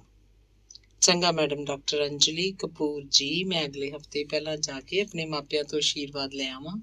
ਫਿਰ ਹਜ਼ੂਰ ਦੀ ਖਿਦਮਤ ਵਿੱਚ ਹਾਜ਼ਰ ਹੋ ਕੇ ਅਰਜ਼ ਕੀਤੀ ਜਾਏਗੀ। ਗੋਡਿਆਂ ਭਾਰ ਹੋ ਕੇ ਮੈਂ ਤੇਰਾ ਹੱਥ ਫੜ ਕੇ ਕਹਾਂਗਾ, Anju darling, will you marry me? ਦੋਵੇਂ ਇਕੱਠੇ ਹੱਸ ਰਹੇ ਸਨ। ਇਹਨੇ 'ਚ ਆਪਰੇਸ਼ਨ ਥੀਏਟਰ ਵਿੱਚੋਂ ਐਮਰਜੈਂਸੀ ਕਾਲ ਆ ਗਈ। ਅਗਲੇ ਹਫ਼ਤੇ ਚਰਨਜੀਤ ਸਿਰਫ ਇੱਕ ਦਿਨ ਦੀ ਛੁੱਟੀ ਲੈ ਕੇ ਘਰ ਜਾ ਸਕਿਆ। ਅਚਾਨਕ ਉਹਨੂੰ ਦੇਖ ਕੇ ਦਇਆ ਕੌਰ ਪਹਿਲਾਂ ਤਾਂ ਘਬਰਾ ਗਈ, ਪਰ ਜਦੋਂ ਚਰਨਜੀਤ ਨੇ ਦੱਸਿਆ ਕਿ ਉਹਦਾ ਮਿਲਣ ਨੂੰ ਜੀ ਕਰਦਾ ਸੀ ਸੋ ਆ ਗਿਆ ਤਾਂ ਖਿੜ ਗਈ। ਚੌਂਕੇ 'ਚ ਜਾ ਕੇ ਚਰਨਜੀਤ ਲਈ ਖੀਰ ਬਣਾਉਣ ਲੱਗ ਪਈ। ਭਗਤ ਸਿੰਘ ਦਿਹਾੜੀ ਤੇ ਗਿਆ ਹੋਇਆ ਸੀ। ਗੁਰਨੇਕ ਸਕੂਲ। ਚਰਨਜੀਤ ਨੇ ਚਾਹ ਪਾਣੀ ਪੀਣ ਪਿੱਛੋਂ ਮਾਸਟਰ ਸਾਧੂ ਰਾਮ ਦੇ ਜਾ ਪੈਰੀ ਹੱਥ ਲਾਏ। ਮਾਸਟਰ ਜੀ ਬੜੇ ਖੁਸ਼ ਹੋਏ। ਮੈਂ ਤਾਂ ਕਦ ਦਾ ਉਡੀਕ ਰਿਹਾ ਥਾ ਬੇਟੇ ਤੁਹਾਨੂੰ। ਲਓ ਚਾਚਾ ਜੀ, ਮੈਂ ਹਾਜ਼ਰ ਹਾਂ। ਸੁੱਖ ਸਾਂਦ ਪੁੱਛਣ ਪਿੱਛੋਂ ਦੋਹਾਂ ਨੇ ਸਾਂਝੇ ਮੁੱਦਿਆਂ ਬਾਰੇ ਗੱਲਾਂ ਤੋਰ ਲਈਆਂ। ਮਾਸਟਰ ਜੀ ਗਲਾ ਸਾਫ਼ ਕਰਦੇ ਬੋਲੇ, ਲੈ ਅੱਜ ਮੈਂ ਤੈਨੂੰ ਆਪਣੀ ਦਿਲ ਦੀ ਨਵੀਂ ਬਾਤ ਸੁਣਾਵਾਂ। ਇਹ ਬੰਦਾ ਜਿਹੜਾ ਆਪਣੇ ਮਨ ਦੀਆਂ ਉਲਝਿਆ ਰਹਿੰਦਾ ਦਿਨ ਰਾਤ, ਜਿਵੇਂ ਔਰਤ ਦੇ ਪਿਆਰ, ਮਾਂ ਜਾਂ ਕਿਸੇ ਪਿਆਰੇ ਦੇ ਖੁੱਸ ਜਾਣੇ ਦੇ ਗਮ ਜਾਂ ਫਿਰ ਬਿਮਾਰੀ ਮਾਂ, ਦੁੱਖ ਤਕਲੀਫ ਮਾਂ, ਇਹ ਸਭ ਦਾ ਇਲਾਜ ਹੈ ਬੜਾ ਸੁਖਾਲਾ। ਇਲਾਜ ਸ਼ਬਦ ਸੁਣ ਕੇ ਚਰਨਜੀਤ ਦੀ ਦਿਲਚਸਪੀ ਹੋਰ ਵੀ ਵੱਧ ਗਈ। ਉਹਨੂੰ ਲੱਗ ਰਿਹਾ ਸੀ ਕਿ ਜਿਹੋ ਜਿਹਾ ਇਲਾਜ ਮਾਸਟਰ ਜੀ ਦੱਸਣਗੇ ਉਹ ਡਾਕਟਰੀ ਦੀਆਂ ਕਿਤਾਬਾਂ ਵਿੱਚ ਤਾਂ ਪੜ੍ਹਨ ਨੂੰ ਮਿਲ ਨਹੀਂ ਸਕਦਾ। ਇਹਦਾ ਮਾਸਟਰ ਸਾਧੂ ਰਾਮ ਵਰਗੇ ਗੁਰੂਆਂ ਦੀਆਂ ਸਿੱਖਿਆਵਾਂ ਵਿੱਚੋਂ ਦੀ ਲੱਭ ਸਕਦਾ ਹੈ। ਤੋ ਹਾਂ, ਮੈਂ ਕਹਿ ਰਿਹਾ ਥਾ, ਮਾਸਟਰ ਸਾਧੂ ਰਾਮ ਚਰਨਜੀਤ ਦੀਆਂ ਅੱਖਾਂ 'ਚ ਡੂੰਘਾ ਝਾਕਦਿਆਂ ਕੁਝ ਸੋਚ ਕੇ ਬੋਲੇ। ਬਈ ਜੇ ਬੰਦਾ ਇਹਨਾਂ ਦੁੱਖਾਂ ਤਕਲੀਫਾਂ ਮਾਂ ਵਹਿਣਾ ਮਾਂ ਅਰ ਪਿਆਰ ਕੇ ਚੱਕਰਾਂ ਮਾਂ ਆਪਣੇ ਆਪ ਨੂੰ ਢਿੱਲਾ ਛੱਡ ਕੇ ਜਿਵੇਂ ਦਰਿਆ ਦੇ ਵਹਿਣ ਤੇ ਕਿ ਗੈਲ ਗੈਲ ਤਰਨਾ ਜਾਂ ਬਹਿ ਜਾਣਾ ਸੌਖਾ ਹੁੰਦਾ ਹੈ, ਤਾਂ ਉਸ ਮਾਂ ਤਾਕਤ ਕੀ ਖਾਕ ਰਹਿਣੀ ਹੈ। ਤਾਕਤਵਰ ਤਾਂ ਉਹ ਬੰਦਾ ਮੰਨਿਆ ਜਾਂਦਾ ਜਿਹੜਾ ਦਰਿਆ ਦੇ ਵਹਿਣ ਦੇ ਉਲਟ ਤਰ ਕੇ ਦਿਖਾਵੇ, ਹੈ ਕਿ ਨਹੀਂ। ਉਸ ਵਾਸਤੇ ਬੰਦੇ ਨੂੰ ਆਪਣੇ ਆਪ ਨੂੰ ਇਹਨਾਂ ਸਾਰੀਆਂ ਗੱਲਾਂ ਤੋਂ ਤੋੜਨਾ ਪੈਂਦਾ ਹੈ। ਹੁਣ ਰਹੀ ਆਪਣੇ ਆਪ ਨੂੰ ਤੋੜਨ ਦੀ ਗੱਲ, ਜਿਹੜਾ ਬੰਦਾ ਆਪਣੇ ਹੀ ਬਣਾਏ ਜਾਲ 'ਚ ਆਪ ਹੀ ਫਸਿਆ ਹੋਵੇ ਉਹ ਨਿਕਲੇਗਾ ਕਿਵੇਂ। ਇੱਕ ਗੱਲ ਇੱਥੇ ਹੋਰ ਵੀ ਜ਼ਰੂਰੀ ਹੈ ਕਿ ਬੰਦੇ ਨੂੰ ਪਹਿਲਾਂ ਇਹ ਤਜਰਬਾ ਵੀ ਕਰ ਹੀ ਲੈਣਾ ਚਾਹੀਦਾ ਹੈ ਕਿ ਪਹਿਲਾਂ ਇਹਨਾਂ ਸਾਰੀਆਂ ਭਾਵਨਾਵਾਂ ਮਾਂ ਆਪਣੇ ਆਪ ਨੂੰ ਡਬੋ ਲਵੇ, ਤਾਂ ਕਿ ਪਤਾ ਚੱਲੇ ਵੀ ਦੁੱਖ ਤਕਲੀਫ ਪਿਆਰ ਮੋਹ ਤਿਆਗ ਵਿਛੋੜਾ ਹੁੰਦਾ ਕੀ ਹੈ। ਫੇਰ ਹੀ ਤਾਂ ਬੰਦਾ ਕਹਿ ਸਕਦਾ ਨਾ ਵੀ ਚਲੋ ਹੁਣ ਆਪਾਂ ਸਭ ਕੁਝ ਮਹਿਸੂਸ ਕਰ ਲਿਆ, ਹੁਣ ਆਪਾਂ ਆਪਣੇ ਆਪ ਨੂੰ ਇਹਨਾਂ ਤੋਂ ਤੋੜ ਸਕਦੇ ਹਾਂ। ਭਾਵੇਂ ਇੱਕ ਪਲ ਲਈ ਸਹੀ, ਪਰ ਟੁੱਟ ਕੇ ਦੇਖਣਾ ਤਾਂ ਚਾਹੀਦਾ ਹੈ ਕਿ ਨਹੀਂ। ਸੋ ਜੇ ਬੰਦਾ ਆਪਣੇ ਆਪ ਨੂੰ ਇਹਨਾਂ ਤੋਂ ਤੋੜ ਸਕੇ ਤਾਂ ਜ਼ਿੰਦਗੀ ਜਿਉਣੀ ਸੁਖਾਲੀ ਹੋ ਜਾਂਦੀ ਹੈ। ਇਹੋ ਜਿਹੀਆਂ ਬਿਮਾਰੀਆਂ ਦਾ ਇਲਾਜ ਹੈ ਕੋਈ? ਨਾ ਹੀ ਤੈਂ ਪੜ੍ਹਿਆ ਹੋਣਾ ਆਪਣੀਆਂ ਡਾਕਟਰੀਆਂ ਦੀਆਂ ਕਿਤਾਬਾਂ ਵਾਂ। ਨਹੀਂ ਚਾਚਾ ਜੀ, ਨਹੀਂ ਪੜ੍ਹਿਆ, ਪਰ ਤੁਸੀਂ ਆਪ ਹੀ ਕਿਹਾ ਵੀ ਪਹਿਲਾਂ ਬੰਦੇ ਨੂੰ ਇਹਨਾਂ ਦਾ ਤਜਰਬਾ ਹੋਣਾ ਚਾਹੀਦਾ। ਸੋ ਤਜਰਬੇ ਲਈ ਕਈ ਗੱਲਾਂ ਦਾ ਹੋਣਾ ਜ਼ਰੂਰੀ ਹੁੰਦਾ, ਜਿਵੇਂ ਆਪਣੀ ਪਤਨੀ ਨਾਲ ਮੋਹ ਪਿਆਰ ਦਾ ਤਜਰਬਾ ਤਾਂ ਵਿਆਹ ਤੋਂ ਪਿੱਛੇ ਹੀ ਹੋ ਸਕਦਾ ਨਾ। ਹਾਂ ਬੇਟਾ, ਇਹ ਗੱਲ ਤੇਰੀ ਠੀਕ ਹੈ। ਇਹ ਤੇ ਮੈਨੂੰ ਇੱਕ ਗੱਲ ਹੋਰ ਵੀ ਯਾਦ ਆ ਗਈ। ਤੇਰੇ ਬਾਪੂ ਜੀ ਕੁਛ ਦਿਨ ਹੋਏ ਇੱਧਰੋਂ ਲੰਘ ਰਹੇ ਥੇ, ਮੈਨੂੰ ਆਖਣ ਲੱਗੇ ਕਿ ਤੂੰ ਮੇਰੀ ਬਾਤ ਮੰਨਦਾ। ਉਹਨਾਂ ਪਾਸ ਤੇਰੀ ਖਾਤਰ ਕਈ ਰਿਸ਼ਤੇ ਆ ਚੁੱਕੇ ਆ। ਹੁਣ ਤੂੰ ਦੱਸ ਮੈਂ ਕੀ ਜਵਾਬ ਦੇਵਾਂ ਤੇਰੇ ਬਾਪ ਨੂੰ। ਚਾਚਾ ਜੀ, ਮੈਨੂੰ ਸਭ ਤੋਂ ਪਹਿਲਾਂ ਤੁਹਾਡਾ ਆਸ਼ੀਰਵਾਦ ਚਾਹੀਦਾ, ਪਰ ਸਮਝ ਨਹੀਂ ਆਉਂਦੀ ਕਿ ਮੈਂ ਗੱਲ ਕਿਵੇਂ ਤੋਰਾਂ। ਲੈ ਦੱਸ, ਤੈਨੂੰ ਮੇਰੇ ਤੇ ਕਿਸ ਬਾਤ ਦੀ ਸੰਗ ਸ਼ਰਮ? ਤੂੰ ਸਾਫ਼-ਸਾਫ਼ ਗੱਲ ਕਰ। ਜੇ ਕੋਈ ਡਾਕਟਰ ਨਹੀਂ ਪਸੰਦ ਕਰ ਰੱਖੀ ਹੈ ਤਾਂ ਉਹ ਵੀ ਦੱਸ, ਮੈਂ ਕਰਾਊਂ ਤੇਰਾ ਵਿਆਹ। ਬਸ ਚਾਚਾ ਜੀ, ਗੱਲ ਹੀ ਕੁਝ ਇਹੋ ਜਿਹੀ ਹੋਈ ਪਈ ਹੈ। ਵਾਹ ਪੁੱਤਰਾ, ਉਹ ਹੈ ਕੌਣ? ਉਹ ਜੀ ਮੇਰੇ ਨਾਲ ਹੀ ਕੰਮ ਕਰਦੀ ਹੈ, ਪਰ ਉਹ ਲੋਕ ਹਿੰਦੂ ਨੇ। ਇਹ ਕਿਆ ਗੱਲ ਤੈਂ ਕਹੀ? ਆਪਣੇ ਪਾਸੇ ਹਿੰਦੂਆਂ ਔਰ ਸਿੱਖਾਂ ਕੇ ਰਿਸ਼ਤੇ ਤਾਂ ਸਦੀਆਂ ਤੋਂ ਹੁੰਦੇ ਆ ਰਹੇ ਆ। ਹਿੰਦੂਆਂ ਦੇ ਟੱਬਰਾਂ ਮਾਂ ਸਭ ਤੋਂ ਵੱਡਾ ਮੁੰਡਾ ਸਿੱਖ ਹੀ ਤਾਂ ਹੁੰਦਾ ਹੈ ਕਿ ਨਹੀਂ। ਉਹ ਹੈ ਨਾ ਤੁਹਾਡੇ ਘਰੋਂ 5ਵਾਂ-6ਵਾਂ ਘਰ ਹੁਕਮ ਸਿੰਘ ਦਾ। ਹੁਕਮ ਸਿੰਘ ਆਪ ਮਥੁਰਾ ਦਾਸ ਦਾ ਵੱਡਾ ਮੁੰਡਾ ਹੈ, ਜਿਸਨੇ ਦਾੜੀ ਕੇਸ ਰੱਖੇ ਹੋਏ ਹੈ, ਤੇ ਉਹਦਾ ਛੋਟਾ ਭਰਾ ਨਰਾਤਾ ਰਾਮ ਹੈ। ਉਹ ਹਿੰਦੂਆਂ ਦਾ ਟੱਬਰ ਹੈ। ਹੁਕਮ ਸਿੰਘ ਰੋਜ਼ ਗੁਰਦੁਆਰੇ ਜਾਂਦਾ। ਧਰਮ ਤਾਂ ਕੋਈ ਵੀ ਮਾੜਾ ਨਹੀਂ ਹੁੰਦਾ, ਲੋਕ ਹੀ ਬੁਰੇ ਹੁੰਦੇ ਹੈ। ਜੇ ਤੈਨੂੰ ਲੜਕੀ ਪਸੰਦ ਹੈ ਤਾਂ ਮੈਂ ਮਨਾਊਂ ਤੇਰੇ ਬਾਪ ਨੂੰ, ਤੂੰ ਭੋਰਾ ਫਿਕਰ ਨਾ ਕਰ। ਮਾਸਟਰ ਜੀ ਨੇ ਚਰਨਜੀਤ ਤੋਂ ਅੰਜਲੀ ਤੇ ਉਹਦੇ ਪਰਿਵਾਰ ਬਾਰੇ ਸਾਰੀ ਜਾਣਕਾਰੀ ਲੈ ਕੇ ਇੱਕ ਕਾਗਜ਼ ਤੇ ਲਿਖ ਲਈ। ਲੈ, ਤੂੰ ਅੱਜ ਆਪਣੇ ਬਾਪ ਨੂੰ ਜਾ ਕੇ ਕਹੀਂ ਕਿ ਮੈਨੂੰ ਅੱਜ ਹੀ ਵਰ ਜ਼ਰੂਰ ਮਿਲੇ, ਠੀਕ ਹੈ। ਆਥਣੇ ਭਗਤ ਸਿੰਘ ਦੇ ਘਰ ਆਉਣ ਪਿੱਛੋਂ ਚਰਨਜੀਤ ਨੇ ਮਾਸਟਰ ਸਾਧੂ ਰਾਮ ਦਾ ਸੁਨੇਹਾ ਦਿੱਤਾ। ਭਗਤ ਸਿੰਘ ਨੇ ਵੀ ਜੁੱਤੀ ਨਹੀਂ ਲਾਈ ਤੇ ਮਾਸਟਰ ਜੀ ਨੂੰ ਮਿਲਣ ਲਈ ਚਲਾ ਗਿਆ। ਮਾਸਟਰ ਜੀ ਨੇ ਚਰਨਜੀਤ ਦੇ ਰਿਸ਼ਤੇ ਬਾਰੇ ਸਾਰੀ ਗੱਲ ਖੁਲਾਸਾ ਕਰਕੇ ਦੱਸੀ। ਮਾਸਟਰ ਜੀ ਦੇ ਸਹੀ ਤਰਕ ਨੇ ਭਗਤ ਸਿੰਘ ਨੂੰ ਪ੍ਰਭਾਵਿਤ ਵੀ ਕੀਤਾ, ਪਰ ਘਰ ਦੇ ਹੋਰ ਲੋਕਾਂ ਨਾਲ ਤੇ ਰਿਸ਼ਤੇਦਾਰਾਂ ਨਾਲ ਗੱਲ ਕਰਨੀ ਵੀ ਜ਼ਰੂਰੀ ਸੀ। ਉਧਰ ਅੰਜਲੀ ਦਾ ਪਰਿਵਾਰ ਪੜ੍ਹਿਆ ਲਿਖਿਆ ਡਾਕਟਰੀ ਪੇਸ਼ਾ ਹੋਣ ਕਰਕੇ ਉਹਨਾਂ ਨੂੰ ਇਹ ਰਿਸ਼ਤਾ ਮੰਨ ਲੈਣ 'ਚ ਕੋਈ ਪਰੇਸ਼ਾਨੀ ਨਹੀਂ ਸੀ ਹੋਣੀ। ਆਖਰ ਤਾਂ ਮੁੰਡੇ ਕੁੜੀ ਨੇ ਇਕੱਠਿਆਂ ਹੀ ਨੌਕਰੀ ਕਰਨੀ ਹੈ ਤੇ ਇੱਕ ਦੂਜੇ ਨੂੰ ਪਸੰਦ ਵੀ ਕਰ ਲਿਆ ਹੋਇਆ ਸੀ। ਚਰਨਜੀਤ ਅਗਲੇ ਦਿਨ ਲੁਧਿਆਣੇ ਵਾਪਸ ਚਲਾ ਗਿਆ। ਸਿਰਫ ਜੇ ਕਿਸੇ ਨੂੰ ਇਸ ਰਿਸ਼ਤੇ ਤੋਂ ਇਤਰਾਜ਼ ਸੀ ਤਾਂ ਉਹ ਪਹਿਲਾਂ ਗੁਰਨੇਕ ਸੀ।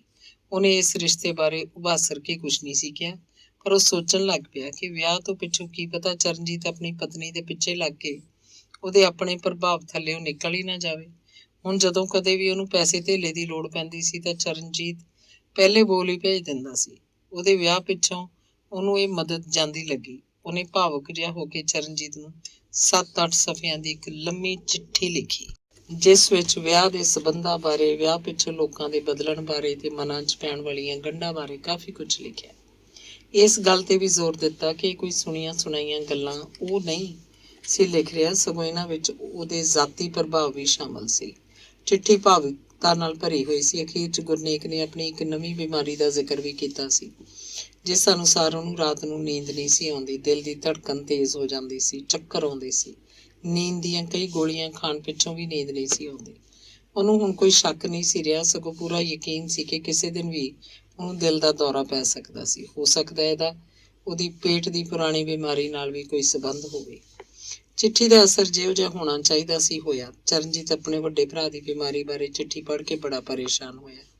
ਉਹਨੇ ਕਾਫੀ ਸੋਚਣ ਤੋਂ ਮਗਰੋਂ ਅੰਜਲੀ ਨਾਲ ਗੱਲ ਸਾਂਝੀ ਕੀਤੀ। ਅੰਜਲੀ ਨੇ ਉਹਨੂੰ ਤਸੱਲੀ ਦਿੱਤੀ। ਫਿਰ ਵੀ ਉਹ ਬੜਾ ਫਿਕਰਮੰਦ ਸੀ। ਅਖੀਰ ਦੋਹਾਂ ਨੇ ਸੋਚ ਕੇ ਫੈਸਲਾ ਕੀਤਾ ਕਿ ਗੁਰਨੇਕ ਨੂੰ ਲੁਧਿਆਣੇ ਲਿਆ ਕੇ ਜਿੰਨੀ ਛੇਤੀ ਹੋ ਸਕੇ ਦਿਲ ਦੀ ਬਿਮਾਰੀ ਦੇ ਮਾਹਰ ਕੋਲੋਂ ਚੈੱਕ ਕਰਵਾਇਆ ਜਾਏ। ਚਰਨਜੀਤ ਨੇ ਮਾਹਰ ਡਾਕਟਰ ਤੋਂ ਸਲਾਹ ਲੈ ਕੇ ਤੇ ਚੈੱਕਅਪ ਦੀ ਤਰੀਕ ਪੱਕੀ ਕਰਕੇ ਗੁਰਨੇਕ ਨੂੰ ਤਿਆਰ ਰਹਿਣ ਲਈ ਤਾਰ ਪਾ ਦਿੱਤੀ।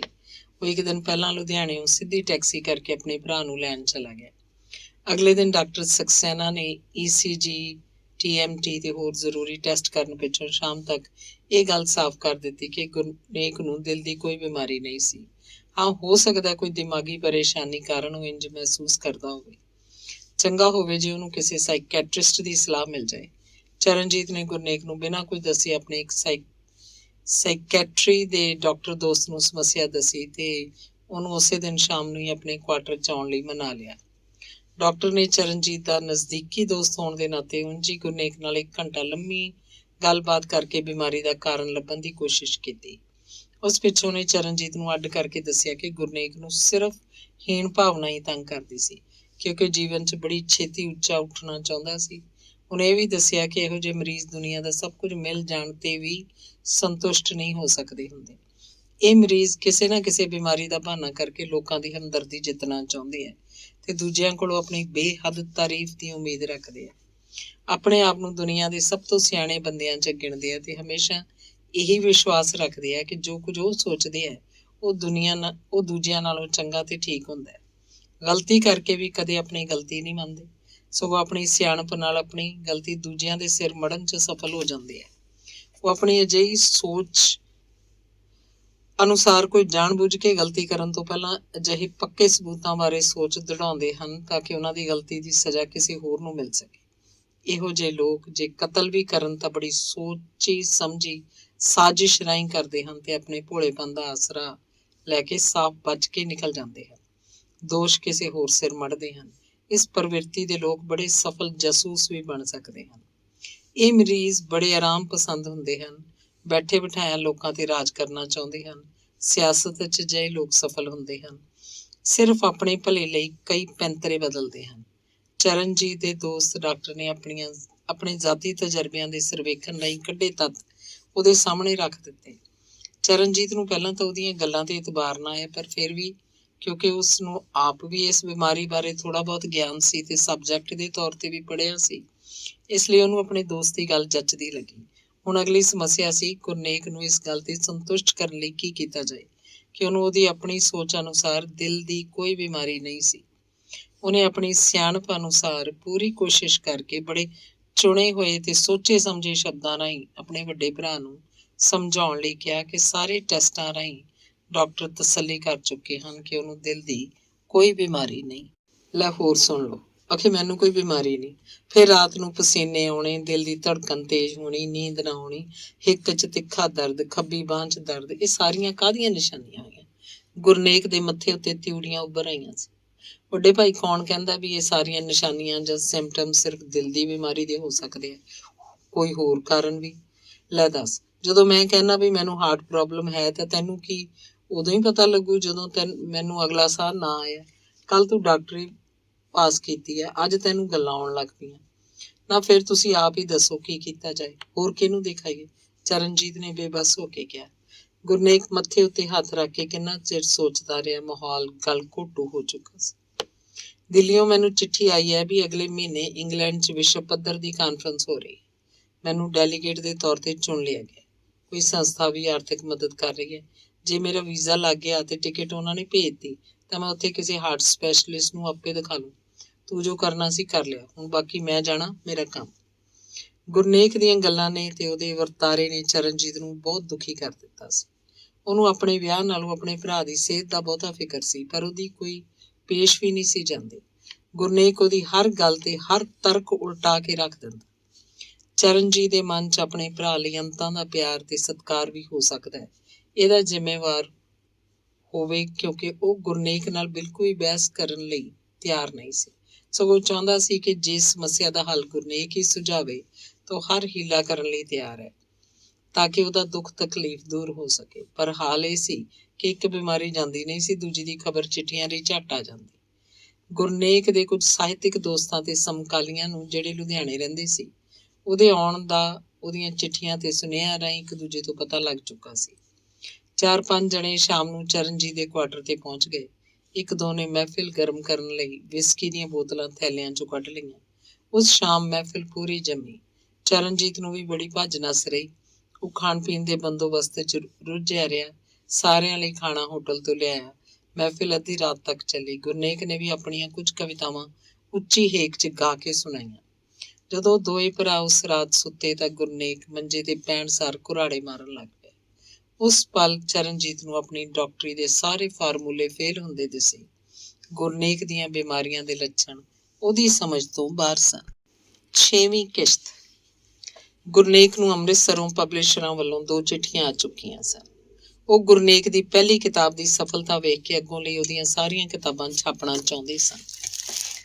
ਗੁਰਨੇਕ ਦੇ ਜਵਾਬ ਆਏ ਬਿਨਾਂ ਹੀ ਉਹਨਾਂ ਨੇ ਉਹਨੂੰ 1000 ਰੁਪਏ ਦਾ ਮਨੀ ਆਰਡਰ ਪੇਸ਼ਗੀ ਵਜੋਂ ਭੇਜ ਦਿੱਤਾ ਸੀ। ਗੁਰਨੇਕ ਵੀ ਸੋਚ ਰਿਹਾ ਸੀ ਕਿ ਕਿਸੇ ਨਾ ਕਿਸੇ ਕੋਲੋਂ ਤਾਂ ਕਿਤਾਬ ਛਪਵਾਉਣੀ ਸੀ, ਚਲੋ ਪੁਰਾਣੇ ਪਬਲਿਸ਼ਰਾਂ ਕੋਲੋਂ ਹੀ ਸਹੀ। ਉਂਝ ਵੀ ਪਬਲਿਸ਼ਰ ਭਲਾ ਬੰਦਾ ਸੀ। ਉਹਨੇ ਚਿੱਠੀ 'ਚ ਕਿਤਾਬ ਨੂੰ ਕਿਸੇ ਕੋਰਸ ਲਈ ਮਨਜ਼ੂਰ ਕਰਾਉਣ ਬਾਰੇ ਵੀ ਲਿਖਿਆ ਸੀ। ਉਹਨਾਂ ਦੀ ਐਜੂਕੇਸ਼ਨ ਮਿਨਿਸਟਰ ਤੱਕ ਵੀ ਪਹੁੰਚ ਸੀ। ਗੁਰਨੇਕ ਨੇ ਕਿਤਾਬ ਦੇ ਖਰੜੇ ਨੂੰ ਅਜੇ ਸੋਧਣਾ ਸੀ। ਕਵਿਤਾਵਾਂ ਛਾਂਟ ਕੇ ਅੱਗੇ ਪਿੱਛੇ ਲਾਉਣੀਆਂ ਸੀ। ਕਈ ਇੱਕ ਪਾਸੇ ਵੀ ਰੱਖਣੀਆਂ ਸਨ। ਉਹਦੇ ਦਿਮਾਗ 'ਚ ਇੱਕੋ ਗੱਲ ਘੁੰਮ ਰਹੀ ਸੀ ਕਿ ਜੇ ਦੂਜੀ ਕਿਤਾਬ ਕਿਸੇ ਕੋਰਸ 'ਚ ਲੱਗਣ ਲਈ ਚੁਣੀ ਜਾਣੀ ਸੀ ਤਾਂ ਉਹਦੀਆਂ ਕਵਿਤਾਵਾਂ ਕਿਹੜੇ ਕੋਰਸ ਦੇ ਪੱਧਰ ਦੀਆਂ ਹੋਣੀਆਂ ਜ਼ਰੂਰੀ ਸਨ ਤੇ ਉਹਨਾਂ ਦੇ ਵਿਸ਼ੇ ਕੀ ਹੋ ਸਕਦੇ ਸਨ। ਕਿਹੜੀਆਂ ਸਮਾਜੀ ਸਮੱਸਿਆਵਾਂ ਬਾਰੇ ਹੋਣੀਆਂ ਜ਼ਰੂਰੀ ਸਨ। ਵਿਦਿਆਰਥੀਆਂ, ਪਾਠਕਾਂ ਤੇ ਅਧਿਆਪਕਾਂ ਤੇ ਉਹਨਾਂ ਦਾ ਕੀ ਅਸਰ ਹੋਣਾ ਸੀ। ਕਿਹੜੇ ਪਰਚਿਆਂ 'ਚ ਕਿਹੜੀਆਂ ਕਵਿਤਾਵਾਂ ਛਪੀਆਂ ਸੀ। ਕਿਹੜੀਆਂ ਕਵਿਤਾਵਾਂ ਬਾਰੇ ਕਿਹੋ ਜਿਹੀਆਂ ਚਿੱਠੀਆਂ ਉਹਨੂੰ ਆਈਆਂ ਸੀ ਜਾਂ ਕਿੱਥੇ ਤੇ ਕਿਹੜੇ ਅਖਬਾਰਾਂ 'ਚ ਉਹਨਾਂ ਦੀ ਚਰਚਾ ਛਪੀ ਸੀ। ਗੁਰਨੇਕ ਨੇ ਮਹੀਨੇ ਦੇ ਅੰਦਰ ਖਰੜਾ ਤਿਆਰ ਕਰਕੇ ਅੰਮ੍ਰਿਤਸਰ ਭੇਜ ਦਿੱਤਾ। ਇਸ ਵਾਰ ਕਿਤਾਬ ਬੜੀ ਛੇਤੀ ਛਪ ਜਾਣੀ ਸੀ। ਅਗਲੇ ਮਹੀਨੇ ਉਹਦੇ ਪ੍ਰੂਫ ਆ ਗਏ ਸਨ ਤੇ ਟਾਈਟਲ ਵੀ। ਗੁਰਨੇਕ ਨੇ ਪ੍ਰੂਫਾਂ ਦੀਆਂ ਗਲਤੀਆਂ ਠੀਕ ਕਰਕੇ ਹਫ਼ਤੇ ਵਿੱਚੋਂ ਭੇਜ ਦਿੱਤੀਆਂ। ਕਿਤਾਬ ਦਾ ਨਾਂ ਭੰਬਲ ਭੂਸੇ ਰੱਖਿਆ। ਪਬਲਿਸ਼ਰਾਂ ਨੇ ਮਹੀਨੇ ਕੁ ਪਿੱਛੋਂ 50 ਕਾਪੀਆਂ ਕਿਸੇ ਬੰਦੇ ਦੇ ਹੱਥ ਭਜਵਾਈਆਂ। ਗੁਰਨੇਕ ਨੇ ਮੁਖਤਿਆਰ ਦੀ ਮਦਦ ਨਾਲ ਤੇ ਉਹਦੇ ਅਸਰ ਰਸੂਖ ਨਾਲ ਸਰਕਾਰੀ ਅਦਾਰਿਆਂ 'ਚ ਪਹੁੰਚ ਕੀਤੀ। ਚੰਡੀਗੜ੍ਹ ਦੇ ਕੁਝ ਦਫ਼ਤਰਾਂ ਦੇ 2-3 ਚੱਕਰ ਕੱਟੇ। ਆਪਣੀ ਭੂਮਿਕਾ ਬੰਨਣੀ ਉਹ ਪਹਿਲਾਂ ਹੀ ਸਿੱਖ ਚੁੱਕਾ ਸੀ। ਉਂਝ ਵੀ ਕਈ ਲੋਕਾਂ ਨੇ ਉਹਦੀ ਪਹਿਲੀ ਕਿਤਾਬ ਨੂੰ ਮਿਲੇ ਇਨਾਮ ਕਰਕੇ ਉਹਨੂੰ ਪਛਾਣਨ 'ਚ ਦੇਰੀ ਨਹੀਂ ਕੀਤੀ। 1-2 ਥਾਈਂ ਮੁੱਠੀ ਵੀ ਗਰਮ ਕਰਨੀ ਪਈ ਤੇ ਮੁਰਗੇ ਦਾਰੂ ਵੀ ਚੱਲੇ। ਸਾਰੀ ਮਿਹਨਤ ਦਾ ਫਲ ਮਿਲਣਾ ਹੀ ਸੀ। ਆਉਂਦੇ ਸਾਲ ਗੁਰਨੇਕ ਦੀ ਕਿਤਾਬ ਭੰਬਲ ਭੂਸੇ ਨੂੰ ਸੂਬੇ ਦੀ ਸਰਕਾਰ ਵੱਲੋਂ ਸਨਮਾਨਿਤ ਕਰਕੇ ਗੁਰਨੇਕ ਨੂੰ ਸਰਵੋਤਮ ਕਵੀ ਦਾ ਪੁਰਸਕਾਰ ਮਿਲ ਗਿਆ। ਪਿਛਲੇ ਸਾਲ ਨਾਲੋਂ ਇਸ ਸਾਲ ਲਗਭਗ ਸਾਰੇ ਸੂਬੇ ਦੇ ਅੰਗਰੇਜ਼ੀ, ਪੰਜਾਬੀ ਤੇ ਹਿੰਦੀ ਦੇ ਅਖਬਾਰਾਂ ਨੇ ਗੁਰਨੇਕ ਦੀਆਂ ਫੋਟੋ ਛਾਪੀਆਂ।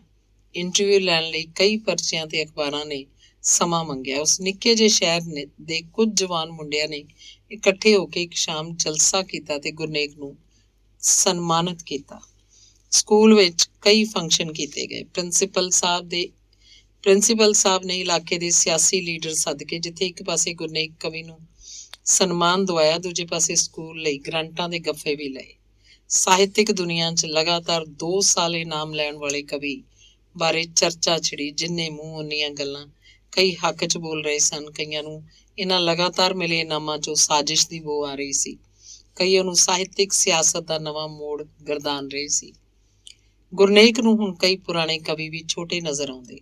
ਹੁਣ ਉਹ ਪ੍ਰੋਗਰਾਮਾਂ ਦੇ ਪ੍ਰਬੰਧਕਾਂ ਨੂੰ ਪਹਿਲਾਂ ਪੁੱਛਣ ਲੱਗ ਪਿਆ ਸੀ ਕਿ ਉਸ ਪ੍ਰੋਗਰਾਮ ਤੇ ਹੋਰ ਕੌਣ ਆ ਰਿਹਾ ਹੈ। ਉਹ ਇਹ ਤਸੱਲੀ ਕਰ ਲੈਣੀ ਚਾਹੁੰਦਾ ਸੀ ਕਿ ਉਹ ਤੋਂ ਪ੍ਰਸਿੱਧ ਬੰਦਾ ਕੋਈ ਹੋਰ ਉੱਥੇ ਨਾ ਹੋਵੇ। ਉਹ ਸਟੇਜ ਤੇ ਬੋਲਦਿਆਂ ਲੋਕਾਂ ਨਾਲ ਆਪਣੀ ਗਰੀਬੀ ਦੀ ਦਲਦਲ ਵਿੱਚੋਂ ਉੱਪਰ ਉੱਠਣ ਲਈ ਜੱਦੋ-ਜਹਿਦ ਤੇ ਆਪਣੀਆਂ ਔਕੜਾਂ ਸਾਂਝੀਆਂ ਕਰਦਾ। ਬਿਮਾਰੀਆਂ ਦਾ ਜ਼ਿਕਰ ਕਰਨਾ ਕਦੇ ਨਾ ਭੁੱਲਦਾ। ਜਦੋਂ ਆਪਣੀਆਂ ਬਿਮਾਰੀਆਂ ਬਾਰੇ ਉਹ ਗੱਲ ਕਰ ਰਿਹਾ ਹੁੰਦਾ ਤਾਂ ਉਹਦਾ ਕੁੱਬ ਨਿਕਲ ਆਉਂਦਾ। ਲੋਕਾਂ ਨੂੰ ਲੱਗਦਾ ਜਿਵੇਂ ਸੱਚਮੁੱਚ ਹੀ ਆਪਣੀਆਂ ਬਿਮਾਰੀਆਂ ਦਾ ਭੰਨਿਆ ਹੋਇਆ ਇੱਕ ਕਮਜ਼ੋਰ ਜਿਹਾ ਬੰਦਾ ਹੋਵੇ। ਦੂਜੇ ਪਲ ਜਦੋਂ ਆਪਣੀਆਂ ਇਨਾਮੀ ਕਿਤਾਬਾਂ ਬਾਰੇ ਗੱਲ ਕਰਦਾ ਤਾਂ ਲੱਗਦਾ ਜਿਵੇਂ ਸਾਰੇ ਸਮਾਜ ਦੇ ਦਰਦਾਂ ਦੀ ਦਾਰੂ ਉਹਦੀਆਂ ਇਨਾਮੀ ਕਵਿਤਾਵਾਂ ਹੀ ਹਨ। ਉਹ ਆਪਣੇ ਕਾਵਿ ਉਡਾਰੀਆਂ ਦੀਆਂ ਗੱਲਾਂ ਕਰਦਿਆਂ ਲੋਕਾਂ ਨੂੰ ਕੀਲਣ ਦੀ ਕੋਸ਼ਿਸ਼ ਕਰਦਾ। ਉਹਦੀਆਂ ਸੋਚਾਂ ਭਵਿੱਖ ਦੇ ਘੋੜੇ ਤੇ ਚੜ੍ਹ ਕੇ ਦੂਰ ਆਪਣੀ ਸਫਲਤਾ ਦੀ ਮੰਜ਼ਿਲ ਕਿਆਸਦੀਆਂ ਤੇ ਅੱਖ ਦੇ ਪਲਕਾਰੇ 'ਚ ਉਸ ਕਾਲਪਨਿਕ ਦੁਨੀਆ 'ਚ ਪਹੁੰਚ ਜਾਂਦੀਆਂ। ਉਹ ਆਪਣੇ ਸੁਪਨਿਆਂ ਦੇ ਸੰਸਾਰ 'ਚ ਗੁੰਮ ਹੋ ਜਾਂਦਾ। ਫਿਰੋਜ਼ਪੁਰੋਂ ਖਬਰ ਪਹੁੰਚੀ ਕਿ ਬਸੰਤ ਨੇ ਇੱਕ ਲੜਕੀ ਨੂੰ ਜਨਮ ਦਿੱਤਾ ਹੈ। ਗੁਰਨੇਕ ਨੇ ਪਹਿਲੀ ਵਾਰ ਠੇਕੇ ਤੋਂ ਵਧੀਆ ਲਿਆ ਕੇ ਉਸ ਰਾਤ ਦਾਰੂ ਪੀਤੀ। ਰੋਟੀ ਉਸ ਕੋਲੋਂ ਖਾਧੀ ਨਾ ਗਈ। ਉਹਨੇ ਸੱਜੇ ਗੁੱਟ 'ਚ ਚੀਸਾਂ ਪੈਣ ਲੱਗ ਪਈਆਂ। ਨਸ਼ੇ 'ਚ ਹੀ ਕਦੇ ਕਦੇ ਸੱਜਾ ਗੁੱਟ ਝਟਕਦਾ, ਉਹ ਪਤਾ ਨਹੀਂ ਕਦੋਂ ਸੌਂ ਗਿਆ। ਸਵੇਰੇ ਧੁੱਪਾਂ ਚੜੀਆਂ ਤਾਂ ਜਦੋਂ ਉੱਠਿਆ ਤਾਂ ਸਿਰ ਚੰਤਾਂ ਦਾ ਦਰਦ ਹੋ ਰਿਹਾ ਸੀ। ਉਹਦੀ ਮਾਂ ਕਦੋਂ ਦੀ ਚੁਬਾਰੇ ਦੇ ਬਾਹਰ ਵਰਾਂਡੇ 'ਚ ਚਾਹ ਰੱਖ ਕੇ ਚਲੀ ਗਈ ਸੀ। ਉਹਨੇ ਉੱਠ ਕੇ ਸਾਰੀ ਚਾਹ ਇੱਕੋ ਵਾਰੀ ਮੂੰਹ ਨੂੰ ਲਾ ਕੇ ਪੀ ਲਈ ਤੇ ਫਿਰ ਮੰਜੇ ਤੇ ਜਾ ਕੇ ਲੇਟ ਗਿਆ। ਉਸ ਦਿਨ ਉਹ ਸਕੂਲ ਵੀ ਨਾ ਗਿਆ। ਦਿਨੇ ਦਿਆਕੁਰ ਦੀ ਰੱਖੀ ਰੋਟੀ ਚੱਕ ਕੇ ਕਿਵੇਂ ਨਾ ਕਿਵੇਂ ਖਾ ਲਈ। ਉਹਨੂੰ ਪਹਾੜ ਵਰਗਾ ਕੋਈ ਭਾਰ ਆਪਣੇ ਉੱਤੇ ਮਹਿਸੂਸ ਹੋ ਰਿਹਾ ਸੀ। ਸਾਰਾ ਦਿਨ ਮੰਜੇ 'ਚ ਪਿਆ ਪਿਆ ਉਹ ਸੋਚਦਾ ਰਿਹਾ। ਆਥਣੇ ਛੋਟੀ ਨਹਿਰ ਵੱਲ ਕੱਲਾ ਹੀ ਸੈਰ ਕਰਨ ਨਿਕਲ ਗਿਆ। ਉਹਦੇ ਦਿਮਾਗ 'ਚ ਕਈ ਖਿਆਲ ਘੁੰਮ ਰਹੇ ਸੀ। ਮਨ ਬੇਚੈਨ ਸੀ। ਨਹਿਰ ਦੇ ਕੰਢੇ ਉਹ ਜਿੱਥੇ ਥੋੜਾ ਘਾਹ ਉੱਗਿਆ ਹੋਇਆ ਸੀ ਬੈਠ ਗਿਆ। ਘਾਹ ਦੀਆਂ ਤਿੜਾਂ ਤੋੜ ਤੋੜ ਉਹ ਨਹਿਰ 'ਚ ਸੁੱਟਦਾ ਰਿਹਾ। ਕੁਝ ਚਿਰ ਪਿੱਛੋਂ ਉਹਨੇ ਕੁਝ ਕਰਨ ਦਾ ਫੈਸਲਾ ਕਰ ਲਿਆ। ਅਖੀਰ ਉਹਦਾ ਮਨ ਟਿਕਾਣੇ ਆਇਆ। ਘਰ ਵਾਪਸ ਮੁੜਨ ਲਈ ਜਦੋਂ ਉੱਠ ਕੇ ਤੁਰਿਆ ਤਾਂ ਅੱਗੋਂ ਮੁਖਤਿਆਰ ਉਹਨੂੰ ਮੋਟਰਸਾਈਕਲ ਤੇ ਆਉਂਦਾ ਮਿਲ ਗਿਆ। ਉਹ ਮਹਾਰਾਜ ਕਵੀ ਸਾਹਿਬ, ਸਾਡੇ ਕੰਨੀ ਵੀ ਮਿਹਰ ਦੀ ਨਿਗਾਹ ਕਰ ਲਿਆ ਕਰੋ। ਠੀਕ ਹੈ, ਤੁਸੀਂ ਹਰ ਸਾਲ ਇੱਕ ਇਨਾਮ ਲੁੱਟ ਲੈਂਦੇ ਹੋ, ਪਰ ਸਾਨੂੰ ਨਾ ਕਿਤੇ ਭੁੱਲ ਜਾਇਓ। ਯਾਰ ਸਦੀਆਂ ਹੀ ਹੋ ਗਈਆਂ, ਆਪਾਂ ਮਿਲੇ ਹੀ ਨਹੀਂ। ਚੱਲ ਘਰ ਨੂੰ ਚੱਲੀਏ, ਤੈਨੂੰ ਬੇਬੇ ਬਹੁਤ ਯਾਦ ਕਰਦੀ ਹੈ। ਬੈਠ ਪਿੱਛੇ। ਮੁਖਤਿਆਰ ਗੁਰਨੇਕ ਨੂੰ ਆਪਣੇ ਘਰ ਲੈ ਆਇਆ। ਘਰੇ ਉਹਦੀ ਮਾਂ ਗੁਰਨੇਕ ਨੂੰ ਦੇਖ ਕੇ ਬੜੀ ਖੁਸ਼ ਹੋਈ। ਲੈ ਮਾਂ ਸਦਕੇ ਪੁੱਤ, ਤੂੰ ਤਾਂ ਸਾਡਾ ਘਰ ਹੀ ਦਿੱਲੀ ਦੱਖਣ ਸਮਝ ਲਿਆ। ਗੇੜਾ ਹੀ ਨਹੀਂ ਮਾਰਿਆ ਕਦੇ ਤੈਂ। ਬਸ ਬੇਬੇ ਜੀ, ਕੰਮਾਂ ਧੰਦਿਆਂ 'ਚ ਵੇਲ ਜੀ ਨਹੀਂ ਮਿਲੀ। ਮੁਖਤਿਆਰ ਦੀ ਬੇਬੇ ਚਾਹ ਧਰਨ ਚਲੀ ਗਈ। ਮੁਖਤਿਆਰ ਦੇ ਵਿਆਹ ਤੋਂ ਦੂਜੇ ਸਾਲ ਉਹਦੀ ਪਤਨੀ ਪਹਿਲੇ ਜਾਪੇ ਹੀ ਮਰ ਗਈ ਸੀ। ਉਹ ਬੜੀ ਸਚਿਆਰੀ ਤੇ ਸੁਨੱਖੀ ਸੀ। ਮੁਖਤਿਆਰ ਵੀ ਉਹਨੂੰ ਬਹੁਤ ਮੋਹ ਕਰਦਾ ਸੀ। ਉਹਨੇ ਉਹਦਾ ਗਮ ਦਿਲ ਨੂੰ ਲਾ ਲਿਆ, ਪਰ ਮੂੰਹੋਂ ਕਦੇ ਇੱਕ ਸ਼ਬਦ ਵੀ ਨਹੀਂ ਸੀ ਕੱਢਿਆ, ਜਿਵੇਂ ਉਹਦੀਆਂ ਯਾਦਾਂ ਸਣੇ ਸਾਰਾ ਕੁਝ ਆਪਣੇ ਦਿਲ 'ਚ ਹੀ ਦੱਬ ਕੇ ਰੱਖਣਾ ਚਾਹੁੰਦਾ ਹੋਵੇ। ਗੁਰਨੇਕ ਨਾਲ ਉਹਨੇ ਕਦੇ ਵੀ ਉਹਦੇ ਬਾਰੇ ਗੱਲ ਸਾਂਝੀ ਨਹੀਂ ਸੀ ਕੀਤੀ। ਜੇ ਉਹਦੀ ਮਾਂ ਕਦੇ ਗੱਲ ਛੇੜਦੀ ਤਾਂ ਉਹ ਕੋਈ ਹੋਰ ਗੱਲ ਤੋਰ ਲੈਂਦਾ। ਮੁਖਤਿਆਰ ਨੇ ਕਦੇ ਵੀ ਦੂਜਾ ਵਿਆਹ ਨਾ ਕਰਾਉਣ ਦਾ ਫੈਸਲਾ ਕਰ ਲਿਆ ਸੀ। ਆਪਣੀ ਪਤਨੀ ਦੇ ਮਰਨ ਪਿੱਛੋਂ ਆਈਆਂ ਕਾਣਾ ਮੁਕਾਣਾ ਵਾਲੀਆਂ ਬੁੜੀਆਂ ਨੂੰ ਉਹਨੇ ਵੈਣ ਵੀ ਨਹੀਂ ਸੀ ਪਾਉਣ ਦਿੱਤੇ। ਜਦੋਂ ਵੀ ਕੋਈ ਬੁੜੀ ਵੈਣ ਪਾਉਣ ਲੱਗਦੀ, ਉਹ ਸਖਤੀ ਨਾਲ ਲੱਗਦਾ, ਨਾ ਮਾਸੀ, ਇਹ ਕੋਈ ਰਾਹ ਨਹੀਂ। ਘਰ ਮੇਰਾ ਪੱਟਿਆ ਗਿਆ। ਜੇ ਕੋਈ ਦੁੱਖ ਹੈ ਤਾਂ ਮੈਨੂੰ ਹੈ। ਤੁਹਾਨੂੰ ਕਿਸੇ ਨੂੰ ਰੋਣ ਪਿੱਟਣ ਦੀ ਕੋਈ ਲੋੜ ਨਹੀਂ। ਮੇਰੇ ਘਰੇ ਆ ਕੇ ਕਿਸੇ ਨੂੰ ਰੋਣ ਦੀ ਲੋੜ ਨਹੀਂ। ਬੁੜੀਆਂ ਮੁਖਤਿਆਰ ਦੀਆਂ ਝਿੜਕਾਂ ਤੋਂ ਡਰਦੀਆਂ ਆਪਸ 'ਚ ਘੁਸਰ ਮੁਸਰ ਕਰਦੀਆਂ। ਲੈ ਕੁੜੇ, ਅਕਲ ਦਾ ਜਵਾਕ ਸਾਨੂੰ ਮੱਤਾਂ ਦਿੰਦਾ। ਇਹ ਕੋਈ ਗੱਲ ਹੈ ਰਾਹ ਸਿਰ ਦੀ? ਕੋਈ ਆਖਦੀ, ਅਖੇ ਰੋ ਵੀ ਨਾ। ਹੋਰ ਕਾਣਾ ਮਕਾਣਾ ਆਉਂਦੀਆਂ ਕਾਹਦੀ ਖਾਤਰ ਹੁੰਦੀਆਂ ਹੈ?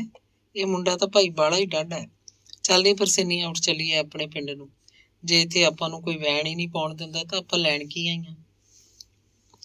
ਮੁਖਤਿਆਰ ਦੇ ਕੇ ਦੂਰ ਦੇ ਰਿਸ਼ਤੇਦਾਰ ਉਹਦੀ ਇਸ ਜ਼ਿੱਦ ਤੋਂ ਤੰਗ ਆ ਕੇ ਆਪਣੇ ਪਿੰਡਾਂ ਨੂੰ ਮੁੜ ਗਏ। ਉਹ ਸੋਚਦੇ ਆਖਰ ਜਵਾਨ ਜਹਾਨ ਬਹੂ ਦੀ ਮੌਤ ਹੋਈ ਸੀ, ਇਸ ਤੋਂ ਵੱਡਾ ਦੁੱਖ ਹੋਰ ਕੀ ਹੋ ਸਕਦਾ ਸੀ। 10ਵੇਂ ਦਿਨ ਸਧਾਰਨ ਪਾਠ ਦੇ ਭੋਗ ਵੇਲੇ ਵੀ ਉਹਨੇ ਕਿਸੇ ਨੂੰ ਰੋਣ ਨਾ ਦਿੱਤਾ। ਉਹਦੇ ਸਹੁਰਿਆਂ ਵੱਲੋਂ ਆਏ ਰਿਸ਼ਤੇਦਾਰ ਵੀ ਉਹਦੇ ਵਰਤਾਰੇ ਤੋਂ ਦੁਖੀ ਸੀ। ਉਹਨਾਂ ਦੀ ਤਾਂ ਜਵਾਨ ਧੀ ਤੁਰ ਗਈ ਸੀ, ਪਰ ਮੌਕਾ ਬੜਾ ਕਸੂਤਾ ਸੀ। ਕੋਈ ਬੋਲ ਬੁਲਾਰਾ ਵੀ ਨਹੀਂ ਸੀ ਕਰਨਾ ਚਾਹੁੰਦਾ। ਸਾਰੇ ਪਾਸੇ ਗਲ ਘੋਟੂ ਚੁੱਪ ਸੀ। ਮੁਖਤਿਆਰ ਦੀ ਅੱਖ 'ਚੋਂ ਇੱਕ ਹਿੰਜ ਵੀ ਨਹੀਂ ਸੀ ਗਿਰੀ। ਬਾਈ ਨੇਕ ਸਿਆਂ, ਗੱਲ ਇਹ ਹੈ ਵੀ ਸਾਡੀ ਮਾਤਾ ਹੋ ਗਈ ਬਿਰਧ ਹੋ। ਮੇਰਾ ਕੁਛ ਪਤਾ ਨਹੀਂ ਅੰਦਰ ਬਾਹਰ ਆਉਂਦੇ ਜਾਂਦੇ ਦਾ।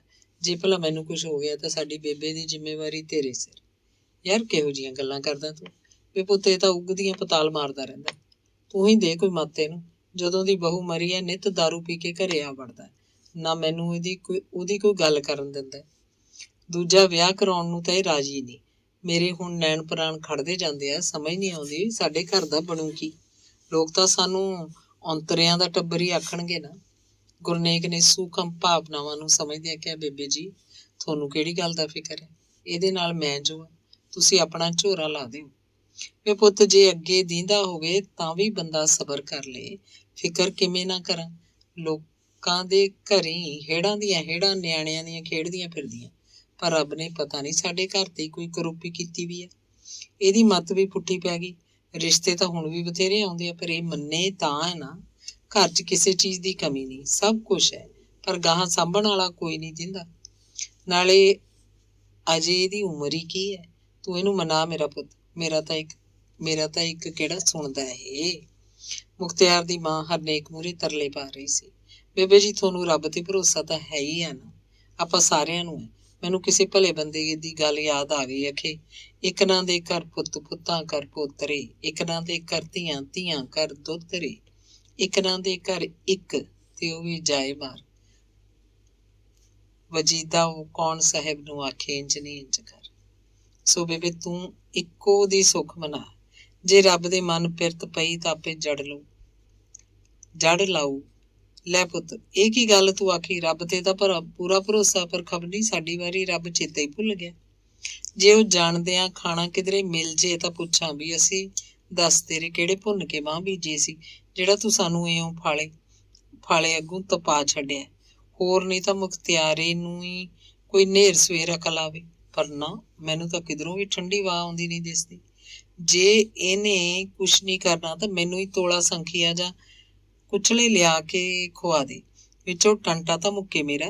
ਮੈਂ ਨਾ ਇੱਧਰ ਦੀ ਨਾ ਉੱਧਰ ਦੀ, ਟਕੇ ਟਕੇ ਦੀਆਂ ਤੀਵੀਆਂ ਮੈਨੂੰ ਮਖੌਲ ਕਰਦੀਆਂ। ਆਖੇ ਬੇਬੇ ਜੀ ਨੂੰਹ ਦੀਆਂ ਪੱਕੀਆਂ ਕਦੋਂ ਖਾਏਂਗੀ? ਖਾਊਂਗੀ ਮੈਂ ਜਣਦਿਆਂ ਦਾ ਸਿਰ। ਉਹ ਨੇਕੀ ਯਾਰ, ਚੱਲ ਚੱਲੀਏ। ਬੇਬੇ ਨੂੰ ਤਾਂ ਮੇਰੇ ਵਿਆਹ ਤੋਂ ਬਿਨਾਂ ਹੋਰ ਕੁਛ ਦਿਸਦਾ ਹੀ ਨਹੀਂ। ਮੁਖਤਿਆਰ ਗੁਰਨੇਕ ਦਾ ਹੱਥ ਫੜ ਕੇ ਉਠਾ ਰਿਹਾ ਸੀ। ਦੇਖ ਮੁਖਤਿਆਰ, ਬੇਬੇ ਵੀ ਠੀਕ ਹੀ ਕਹਿੰਦੀ ਹੈ। ਜ਼ਮੀਨ ਜਾਇਦਾਦ ਹੁੰਦੀ ਹੈ ਵਾਰਸਾਂ ਦੀ। ਆਪਣੀ ਸਮਾਜਿਕ ਬਣਤਰ ਅਨੁਸਾਰ ਤੁਹਾਡੇ ਪਿੱਛੋਂ ਇਹ ਜ਼ਮੀਨ ਜਾਇਦਾਦ ਦਾ ਕੋਈ ਵਾਲੀ ਵਾਰਸ ਹੋਣਾ ਤਾਂ ਚਾਹੀਦਾ ਹੈ ਕਿ ਨਹੀਂ? ਯਾਰ ਤੂੰ ਉੱਠ ਕੇ ਤੁਰ ਤਾਂ ਸਹੀ। ਆਪਾਂ ਨਹਿਰੀ ਕੋਠੀ ਜਾ ਕੇ ਕਰਦੇ ਹਾਂ ਸਲਾਹਾਂ। ਮੂਡ ਬਣਾ ਕੇ ਮੁਖਤਿਆਰ ਗੁਰਨੇਕ ਨੂੰ ਮੋਟਰਸਾਈਕਲ ਦੇ ਬਹਾ ਕੇ ਲੈ ਗਿਆ। ਮੁਖਤਿਆਰ ਦੀ ਬੇਬੇ ਚੌਂਕੇ 'ਚ ਕੰਮ ਕਰਦੀ ਆਪੇ ਗੱਲਾਂ ਕਰਦੀ ਰਹੀ। ਇੱਕ ਆ ਭਲੇ ਵੇਲੇ ਲੈ ਲਿਆ ਬੰਬੂ ਕਾਟ ਜਿਹਾ, ਹਰਲ ਹਰਲ ਕਰਦਾ, ਕਦੇ ਇੱਧਰ ਨਿਕਲ ਜਾਂਦਾ, ਕਦੇ ਉੱਧਰ ਨਿਕਲ ਜਾਂਦਾ। ਜੱਟਾਂ ਦੇ ਪੁੱਤ ਤਾਂ ਖੇਤੀ ਕਰਦੇ ਹੀ ਸੋਹਣੇ ਲੱਗਦੇ ਆ। ਕੀ ਰੱਥ ਫੜਿਆ ਇਹਨੇ, ਮੈਨੂੰ ਕਿਤੇ ਜੋਗੀ ਨਹੀਂ ਰੱਖਿਆ ਇਸ ਮੁੰਡੇ ਨੇ। ਫਿਰ ਉਹ ਆਪ ਵੀ ਹੌਲੀ ਹੌਲੀ ਰੋਣ ਲੱਗ ਪਈ, ਚੁੱਲ੍ਹੇ ਮੂਹਰੇ ਬਹਿ ਕੇ ਵੈਣ ਪਾਉਣ ਲੱਗ ਪਈ। ਹਾਏ ਵੇ ਡਾਡੇ ਆਵੇ ਤੇ ਤੈਂ ਕੀ ਵੈਰ ਕਮਾਇਆ ਮੇਰੇ ਨਾਲ ਵੇ। ਹਾਏ ਹਾਏ ਵੇ, ਤੂੰ ਕਿਹਦੇ ਲੜ ਲਾ ਗਿਆ ਸੀ ਮੈਨੂੰ ਵੇ, ਕਰਮਾਂ ਦੇ ਵੈਰੀਆ। ਹਾਏ ਵੇ, ਤੂੰ ਮੇਰੀ ਬਾਤ ਨਾ ਪੁੱਛੀ ਵੇ, ਜਣਦਿਆਂ ਨੂੰ ਖਾਣਿਆ। ਝਾਟੋ ਝਿਉਰੀ ਬੀਹੀ ਚੋਂ ਲੰਘਦੀ ਮੁਖਤਿਆਰ ਦੀ ਬੇਬੇ ਨੂੰ ਰੋਂਦੀ ਦੇਖ ਕੇ ਅੰਦਰ ਆ ਵੜੀ। ਸਾਰਾ ਪਿੰਡ ਉਹਨੂੰ ਝਾਟੋ ਹੀ ਕਹਿੰਦਾ। ਨਾ ਤਾਂ ਉਹਦਾ ਕੋਈ ਹੋਰ ਸੀ, ਪਰ ਪਿੰਡ ਵਾਲਿਆਂ ਨੇ ਆਪੇ ਹੀ ਉਹਦਾ ਨਾਂ ਝਾਟੋ ਰੱਖ ਲਿਆ ਸੀ। ਉਹਦੇ ਨਾਂ ਦੀ ਇਹ ਅੱਲ ਸ਼ਾਇਦ ਲੋਕਾਂ ਨੇ ਉਹਦੇ ਹਮੇਸ਼ਾ ਖਿਲਰੇ ਝਾਟੇ ਕਰਕੇ ਪਾਈ ਸੀ। ਉਹਦੀਆਂ ਜਟੂਰੀਆਂ ਖਿਲਰੀਆਂ ਰਹਿੰਦੀਆਂ ਤੇ ਦੋਹਾਂ ਹੱਥਾਂ ਨਾਲ ਆਪਣਾ ਸਿਰ ਖੁਰਕਦੀ ਰਹਿੰਦੀ। ਉਹਦਾ ਕੱਦ ਮਧਰਾ, ਰੰਗ ਕਾਲਾ, ਸਰੀਰ ਮੋਟਾ ਤੇ ਨੈਣ ਨਕਸ਼ ਵੀ ਖੁੱਲੇ ਤੇ ਠੁੱਲੇ ਸੀ। ਕੱਪੜੇ ਉਹ ਮੈਲੇ ਕੁਚੈਲੇ ਜੇ ਪਾ ਕੇ ਰੱਖਦੀ, ਗੱਲਾਂ ਵੀ ਸਿੱਧਰੀਆਂ ਜਿਹੀਆਂ ਕਰਦੀ। ਖੂਹ ਤੋਂ ਘਰੋਂ ਭੱਠੀ ਤੇ ਇਹ 3 ਠੋਈਆਂ ਸਨ ਉਹਦੀਆਂ। ਲੋਕਾਂ ਦੇ ਘਰੇ ਉਹ ਪਾਣੀ ਭਰਦੀ, ਲੋਕ ਖਾਣ ਜੋਗੇ ਮਾੜੇ ਮੋਟੇ ਦਾਣੇ ਉਹਨੂੰ ਦੇ ਛੱਡਦੇ।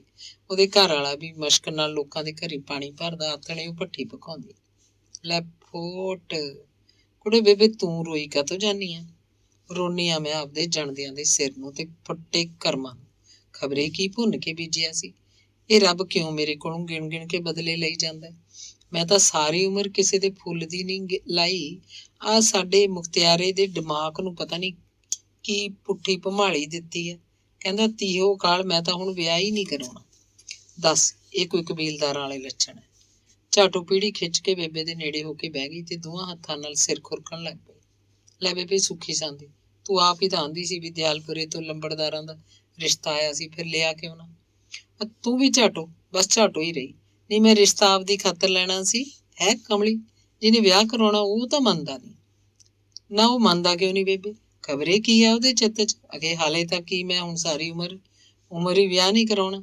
ਉਹ ਮੇਰਾ ਭਤੀਜ ਜਵਾਈ ਕੰਮੇ ਆਣਾ ਵਾਲਾ, ਸਾਡੇ ਨਾਲ ਅੱਧੀ ਪਹਿਲੀ ਹੋਊ ਤੇ ਦੂਜਾ ਵਿਆਹ ਪਿਛਲੇ ਸਾਲ ਕਰਾ ਵੀ ਲਿਆ। ਆਖੇ ਪਹਿਲੀ ਨੂੰ ਕੋਈ ਨਿੱਕਾ ਨਿਆਣਾ ਨਹੀਂ ਹੁੰਦਾ। ਉਹ ਤਾਂ ਮੇਰੀ ਭਤੀਜੀ ਉਹ ਚੰਗੀ ਸੀ ਜਿਹਨੇ ਆਪ ਹੀ ਸਾਡੀ ਰਿਸ਼ਤੇਦਾਰੀ 'ਚੋਂ ਦੂਜਾ ਸਾਕ ਕਰਾਤਾ। ਲੋਕ ਤਾਂ ਹੇੜਾਂ ਦੀਆਂ ਹੇੜਾਂ ਮਗਰ ਲਾਈ ਫਿਰਦੇ ਆ। ਬੰਦਿਆਂ ਨਾਲ ਹੀ ਬਰਕਤ ਹੁੰਦੀ ਹੈ ਘਰਾਂ 'ਚ। ਮੈਂ ਕਿਹਦੇ ਅੱਗੇ ਰੋਵਾਂ? ਹਾਏ ਵੇ ਡਾਡਿਆ, ਤੈਂ ਕੀ ਵੈਰ ਕਮਾਇਆ ਮੇਰੇ ਨਾਲ ਵੇ? ਬੇਬੇ ਫੇਰ ਵੈਣ ਪਾਉਣ ਲੱਗ ਪਈ। ਕੋਈ ਨੀ ਬੇਬੇ, ਤੂੰ ਚੁੱਪ ਕਰ। ਜੇ ਤੂੰ ਆਖੇ ਤਾਂ ਮੈਂ ਲਿਆਵਾਂ ਕੋਈ ਸਾਕ ਆਪਦੇ ਪਿੰਡੋਂ। ਨਹੀਂ ਝਾਟੋ, ਸਾਕਾਂ ਦਾ ਤਾਂ ਕੋਈ ਘਾਟਾ ਨਹੀਂ, ਪਰ ਸਾਡੇ ਘਰ 'ਚ ਹੀ ਕੋਈ ਸਾੜ ਸਤੀ ਵੜ ਗਈ। ਬੇਬੇ, ਉਹ ਅਮਰਨਾਥ ਬਾਹਮਣ ਤੋਂ ਹੀ ਪੁੱਛਿਆ ਲੈ ਲੈਣੀ ਸੀ। ਝਾਟੋ ਨੇ ਬੜੀ ਸਿਆਣਪ ਨਾਲ ਜਿਵੇਂ ਸਲਾਹ ਦਿੱਤੀ। ਨਾ ਪਹਿਲਾਂ ਜੇ ਕਿਤੇ ਮੁਖਤਿਆਰ ਨੂੰ ਪਤਾ ਲੱਗ ਗਿਆ ਵੀ ਮੈਂ ਬਾਹਮਣਾਂ ਦੇ ਬਾਰ ਮੂਹਰੇ ਦੀ ਵੀ ਲੰਘੀ ਸੀ, ਉਹ ਤਾਂ ਮੇਰੇ ਟੋਟੇ ਕਰ ਦੂ। ਝਾਟੋ, ਮੈਂ ਕਰਾਂ ਕੀ? ਮੇਰੀ ਤਾਂ ਕੋਈ ਪੇਸ਼ ਨਹੀਂ ਜਾਂਦੀ। ਜਣਦਿਆਂ ਖਾਣੀ ਦਾ ਇਹਦਾ ਪਿਓ ਵੀ 4 ਸਾਲ ਹੋ ਗਏ ਛੱਡ ਕੇ ਤੁਰ ਗਿਆ। ਉਹ ਹੁੰਦਾ ਤਾਂ ਮਾੜਾ ਮੋਟਾ ਉਹਦਾ ਦਬਾਅ ਹੀ ਮੰਨਦਾ। ਮੈਂ ਤੀਵੀਂ ਮਾਨੀ, ਮੇਰਾ ਕੀ ਆ? ਮੇਰੀ ਇੱਕ ਕਿਹੜਾ ਸੁਣਦਾ? ਦੱਸ, ਮੈਂ ਕਿਹੜੇ ਖੂਹ ਖਾਤੇ ਪਵਾਂ? ਮੈਨੂੰ ਤਾਂ ਕਿਸੇ ਖੂਹ ਖਾਤੇ ਨੇ ਵੀ ਨਹੀਂ ਝੱਲਣਾ। ਜੀ ਤਾਂ ਬਥੇਰਾ ਕਰਦਾ ਵੀ ਗੱਡੀ ਹੇਠਾਂ ਸਿਰ ਦੇ ਦਿਆਂ ਕਿਸੇ ਦਿਨ, ਪਰ ਫਿਰ ਸੋਚਦੀ ਆ ਵੀ ਇਹ ਤਾਂ ਜਮਾ ਹੀ ਯਤੀਮ ਹੋ ਜੂ। ਚੰਗਾ ਬੇਬੇ, ਮੈਂ ਤਾਂ ਜਾ ਕੇ ਪਕਾਉਣੀ ਆ ਭੱਠੀ, ਕਵੇਲਾ ਹੋਈ ਜਾਂਦਾ ਮੈਨੂੰ ਤਾਂ। ਜਵਾਕ ਬੈਠੇ ਉਡੀਕਦੇ ਹੋਣਗੇ ਦਾਣੇ ਲੈ ਕੇ। ਝਾਟੋ ਸਿਰ ਖੁਰਕਦੀ ਤੁਰ ਪਈ। ਮੁਖਤਿਆਰ ਹਰ ਰੋਜ਼ ਕਿਧਰੋਂ ਨਾ ਕਿਧਰੋਂ ਸ਼ਰਾਬ ਪੀ ਕੇ ਰਾਤ ਹਨੇਰੇ ਪਏ ਤੋਂ ਘਰੇ ਮੁੜਦਾ। ਉਹਦੀ ਮਾਂ ਬੈਠੀ ਡੀਕਦੀ ਰਹਿੰਦੀ ਤੇ ਕੀਰਨੇ ਪਾਉਂਦੀ ਰਹਿੰਦੀ। ਮਾਂ ਪੁੱਤਾਂ ਚੋਂ ਨਿੱਕੀਆਂ ਨਿੱਕੀਆਂ ਗੱਲਾਂ ਤੇ ਲੜਾਈ ਵੀ ਹੋਣ ਲੱਗ ਪਈ ਸੀ। ਉਹ ਗੱਲ ਤੇ ਇੱਕ ਦੂਜੇ ਨਾਲ ਖੈਬੜਦੇ। ਉਹਦੀ ਮਾਂ ਨੂੰ ਉਹਦਾ ਅੱਧੀ ਰਾਤ ਨੂੰ ਸ਼ਰਾਬ ਪੀ ਕੇ ਘਰੇ ਆਉਣਾ ਚੰਗਾ ਨਾ ਲੱਗਦਾ। ਉਹ ਬਿੰਦੇ ਝੱਟੇ ਨੀਮ ਪਾਗਲ ਜੀ ਹੋਈ ਭੱਜ ਬਾਹਰਲੇ ਬੂਹੇ ਵੱਲ ਨੂੰ ਔਲਦੀ। ਉਹਨੂੰ ਮੋਟਰਸਾਈਕਲ ਦੀ ਆਵਾਜ਼ ਦੇ ਭੁਲੇਖੇ ਪੈਂਦੇ। ਇੱਕ ਦਿਨ ਮੁਖਤਿਆਰ ਸਾਰੀ ਰਾਤ ਘਰ ਨਾ ਮੁੜਿਆ। ਉਹਦੀ ਮਾਂ ਸਾਰੀ ਰਾਤ ਬੌਲਿਆਂ ਘਰ 'ਚ ਤੁਰੀ ਫਿਰਦੀ, ਅੱਖੀ ਪਲਾਹੀ ਹੱਥ ਮਾਰਦੀ ਰਹੀ। ਸਵੇਰੇ ਤਾਰਾ ਚੜੇ ਤੋਂ ਕਿਤੇ ਜਾ ਕੇ ਨਿਢਾਲ ਜੀ ਹੋਈ ਉਹ ਮੰਜੇ ਤੇ ਜਾ ਡਿੱਗੀ। ਸਵੇਰੇ ਖਾਸਾ ਦਿਨ ਚੜੇ ਤੋਂ ਇੱਕ ਪੁਲਿਸ ਦੇ ਸਿਪਾਹੀ ਨੇ ਆ ਕੇ ਕੁੰਡਾ ਖੜਕਾਉਂਦਿਆਂ ਪੁੱਛਿਆ, ਉਹ ਬਈ ਮੁਖਤਿਆਰ ਸਿੰਘ ਦਾ ਘਰ ਇਹ ਹੈ? ਬੇਬੇ ਅੰਦਰੋਂ ਬੜਵਾਈ ਉੱਠੀ ਕਿ ਭੱਜੀ ਆਈ। ਆਹੋ ਭਾਈ, ਮੁਖਤਿਆਰ ਮੇਰਾ ਹੀ ਪੁੱਤ ਹੈ। ਮਾਈ, ਤੈਨੂੰ ਸਾਡੇ ਨਾਲ ਚੱਲਣਾ ਪਊ ਲਾਸ਼ ਪਛਾਣਨ ਵਾਸਤੇ। ਤੁਹਾਡੇ ਮੁੰਡੇ ਦਾ ਐਕਸੀਡੈਂਟ ਹੋ ਗਿਆ ਰਾਤ। ਮੁਖਤਿਆਰ ਦੀ ਮਾਂ ਨੂੰ ਉੱਥੇ ਗਸ਼ ਪੈ ਗਈ। ਇੰਨੇ ਚਾਂਡੋ ਗੁਆਂਢੋ ਲੋਕ ਇਕੱਠੇ ਹੋ ਗਏ। ਕੋਈ ਮੁਖਤਿਆਰ ਦੀ ਮਾਂ ਦੀ ਦੰਦਲ ਖੋਲਣ ਲੱਗ ਪਈ, ਕੋਈ ਉਹਨੂੰ ਪੱਖੀ ਝੱਲਣ ਲੱਗ ਪਈ, ਕੋਈ ਉਹਦੇ ਮੂੰਹ ਤੇ ਪਾਣੀ ਦੇ ਛਿੱਟੇ ਮਾਰਨ ਲੱਗ ਪਈ। ਪਿੰਡ ਦੇ ਕੁਝ ਮੋਹਤਬਾਰ ਬੰਦੇ ਅੱਡ ਇਕੱਠੇ ਜੇ ਹੋ ਕੇ ਖੜ ਗਏ। ਗੱਜਣ ਨੰਬਰਦਾਰ ਆਪਣੀ ਜੀਪ ਲੈ ਆਇਆ। ਮੁਖਤਿਆਰ ਦੀ ਮਾਂ ਨੂੰ ਹੋਸ਼ ਆਉਣ ਪਿੱਛੋਂ 2 ਕੁ ਔਰਤਾਂ ਨਾਲ ਜੀਪ 'ਚ ਅੱਗੇ ਬਹਾ ਲਿਆ ਗਿਆ। 4 ਕੁ ਬੰਦੇ ਜੀਪ 'ਚ ਪਿੱਛੇ ਬਹਿ ਗਏ। ਗੱਜਣ ਨੰਬਰਦਾਰ ਨੇ ਆਪਣੀ ਜੀਪ ਪੁਲਿਸ ਦੀ ਜੀਪ ਦੇ ਪਿੱਛੇ ਲਾ ਲਈ। ਘੰਟੇ ਕੇ ਪਿੱਛੋਂ ਸਾਰੇ ਪਹਿਲਾਂ ਘਟਨਾ ਵਾਲੀ ਥਾਂ ਪਹੁੰਚੇ। ਮੁਖਤਿਆਰ ਦਾ ਮੋਟਰਸਾਈਕਲ ਸੜਕ ਦੇ ਨਾਲ ਲੱਗਦੇ ਖਤਾਨਾਂ 'ਚ ਪਿਆ ਸੀ। ਉਹਦੀ ਇੱਕ ਟਰੱਕ ਨਾਲ ਟੱਕਰ ਹੋ ਗਈ ਸੀ। ਟਰੱਕ ਦੇ ਡਰਾਈਵਰ ਨੇ ਮੁਖਤਿਆਰ ਨੂੰ ਬਚਾਉਣ ਲਈ ਟਰੱਕ ਸੜਕ ਦੇ ਪਾਸੇ ਖੜੇ ਇੱਕ ਵੱਡੇ ਸਫੈਦੇ ਦੇ ਦਰਖਤ 'ਚ ਜਾ ਮਾਰਿਆ ਸੀ।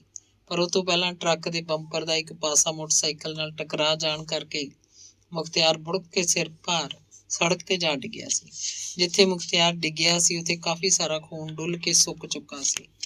ਟਰੱਕ ਡਰਾਈਵਰ ਫਰਾਰ ਸੀ। ਪੁਲਿਸ ਨੇ ਇਤਲਾਹ ਮਿਲਣ ਪਿੱਛੋਂ ਮੁਖਤਿਆਰ ਨੂੰ ਹਸਪਤਾਲ ਪਹੁੰਚਾਇਆ, ਜਿੱਥੇ ਉਹਨੂੰ ਮ੍ਰਿਤਕ ਕਰਾਰ ਦਿੱਤਾ ਗਿਆ। ਪੁਲਿਸ ਦੀ ਜੀਪ ਤੇ ਗੱਜਣ ਨੰਬਰਦਾਰ ਦੀ ਜੀਪ ਹੁਣ ਹਸਪਤਾਲ ਵੱਲ ਤੁਰ ਪਈਆਂ।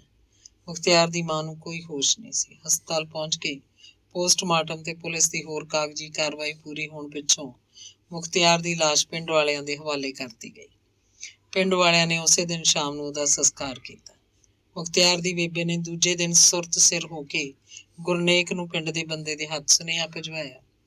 ਗੁਰਨੇਕ ਨੂੰ ਪਹਿਲਾਂ ਤਾਂ ਇੱਕਦਮ ਇਤਬਾਰ ਜਿਹਾ ਨਾ ਆਇਆ। ਫਿਰ ਉਹ ਆਪਣੀ ਸੋਚ ਅਨੁਸਾਰ ਇਸ ਨਤੀਜੇ ਤੇ ਪਹੁੰਚਿਆ ਕਿ ਮੁਖਤਿਆਰ ਵਰਗੇ ਲੋਕਾਂ ਦਾ ਇੱਕ ਨਾ ਇੱਕ ਦਿਨ ਇਹੋ ਹਸ਼ਰ ਹੁੰਦਾ ਹੈ।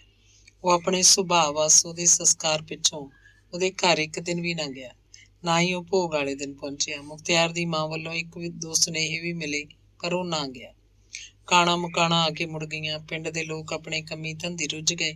ਮੁਖਤਿਆਰ ਦੀ ਮਾਂ ਘਰੇ ਇਕੱਲੀ ਬੈਠੀ ਰੋਂਦੀ ਰਹਿੰਦੀ। ਪਹਿਲੇ ਦਿਨ ਹੀ ਕੋਈ ਨਾ ਕੋਈ ਗੁਆਂਢਣ ਦਿਲਾਸਾ ਦੇਣ ਆ ਜਾਂਦੀ। ਰੋ ਰੋ ਕੇ ਮੁਖਤਿਆਰ ਦੀ ਮਾਂ ਨੇ ਆਪਣੀਆਂ ਅੱਖਾਂ ਦਾ ਪਾਣੀ ਵੀ ਸੁਕਾ ਲਿਆ।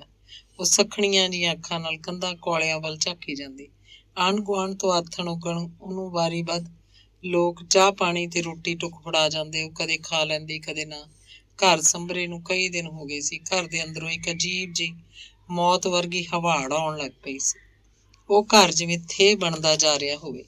ਪਰ ਸਮਾਂ ਵੀ ਵੱਡੇ ਵੱਡੇ ਫੱਟ ਮੇਲ ਦਿੰਦਾ। ਮੁਖਤਿਆਰ ਦੀ ਮਾਂ ਹੌਲੀ ਹੌਲੀ ਸੰਭਲਣ ਲੱਗ ਪਈ। ਅੱਜ ਹੋਰ, ਕੱਲ ਹੋਰ ਉਹ ਆਪਣਾ ਆਪ ਸੰਭਾਲਣ ਲੱਗੀ।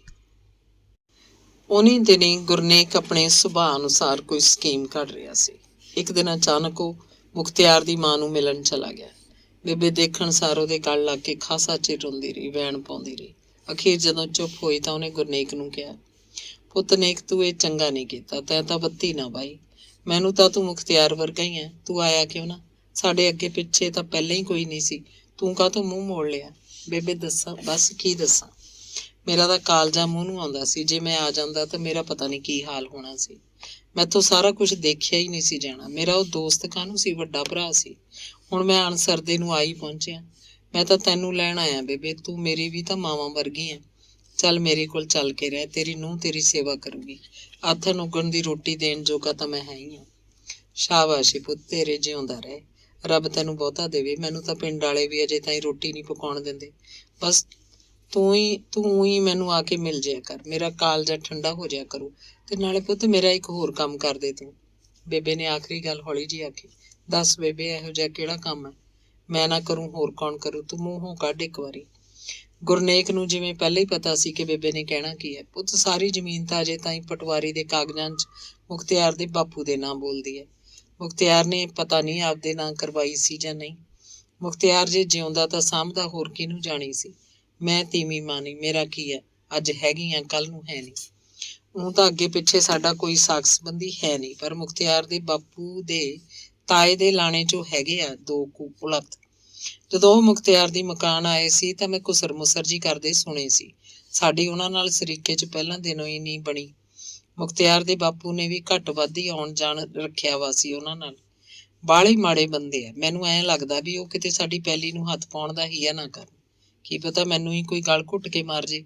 ਤੂੰ ਮੇਰਾ ਪੁੱਤ ਪਟਵਾਰੀ ਨੂੰ ਮਿਲ ਕੇ ਜਾਂ ਜਿੱਥੋਂ ਕਿਤੋਂ ਵੀ ਕੋਈ ਸਰਕਾਰੀ ਕਾਗਜ਼ ਬਣਵਾਉਣਾ ਹੈ ਬਣਵਾ ਲੈ ਮੇਰਾ ਪੁੱਤ।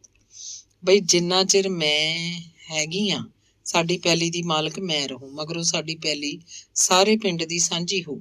ਸ਼ਰੀਕਾਂ ਨੂੰ ਤਾਂ ਮੈਂ ਇਹ ਉਕਾਈ ਦੇ ਕੇ ਰਾਜੀ ਨਹੀਂ। ਗੁਰਨੇਕ ਬੜੇ ਧਿਆਨ ਨਾਲ ਬੇਬੇ ਦੀਆਂ ਗੱਲਾਂ ਚੁੱਪ ਕਰਕੇ ਸੁਣੀ ਗਿਆ। ਉਂਝ ਨੂੰ ਸਾਰੀ ਗੱਲ ਦੀ ਸਮਝ ਪਹਿਲਾਂ ਹੀ ਆ ਚੁੱਕੀ ਸੀ। ਚੰਗਾ ਬੇਬੇ, ਤੂੰ ਭੋਰਾ ਫਿਕਰ ਨਾ ਕਰ। ਨਾਲੇ ਕਿਸੇ ਕੋਲ ਗੱਲ ਦਾ ਧੂੰਆਂ ਵੀ ਨਾ ਕੱਢੀ ਵੀ ਤੈਥੋਂ ਪਿੱਛੋਂ ਪੈਲੀ ਪਿੰਡ ਦੇ ਨਾਂ ਹੋ ਜੂਗੀ। ਮੈਂ ਵਕੀਲ ਤੋਂ ਕਾਗਜ਼ ਤਿਆਰ ਕਰਵਾ ਕੇ ਤੇਰਾ ਅੰਗੂਠਾ ਲਵਾ ਕੇ ਕਾਗਜ਼ ਮੋੜ ਕੇ ਪਹੁੰਚਦੇ ਕਰ ਦੂੰਗਾ। ਪਟਵਾਰੀ ਨਾਲ ਵੀ ਮੈਂ ਅੱਜ ਹੀ ਗੱਲ ਕਰ ਜਾਣਾ।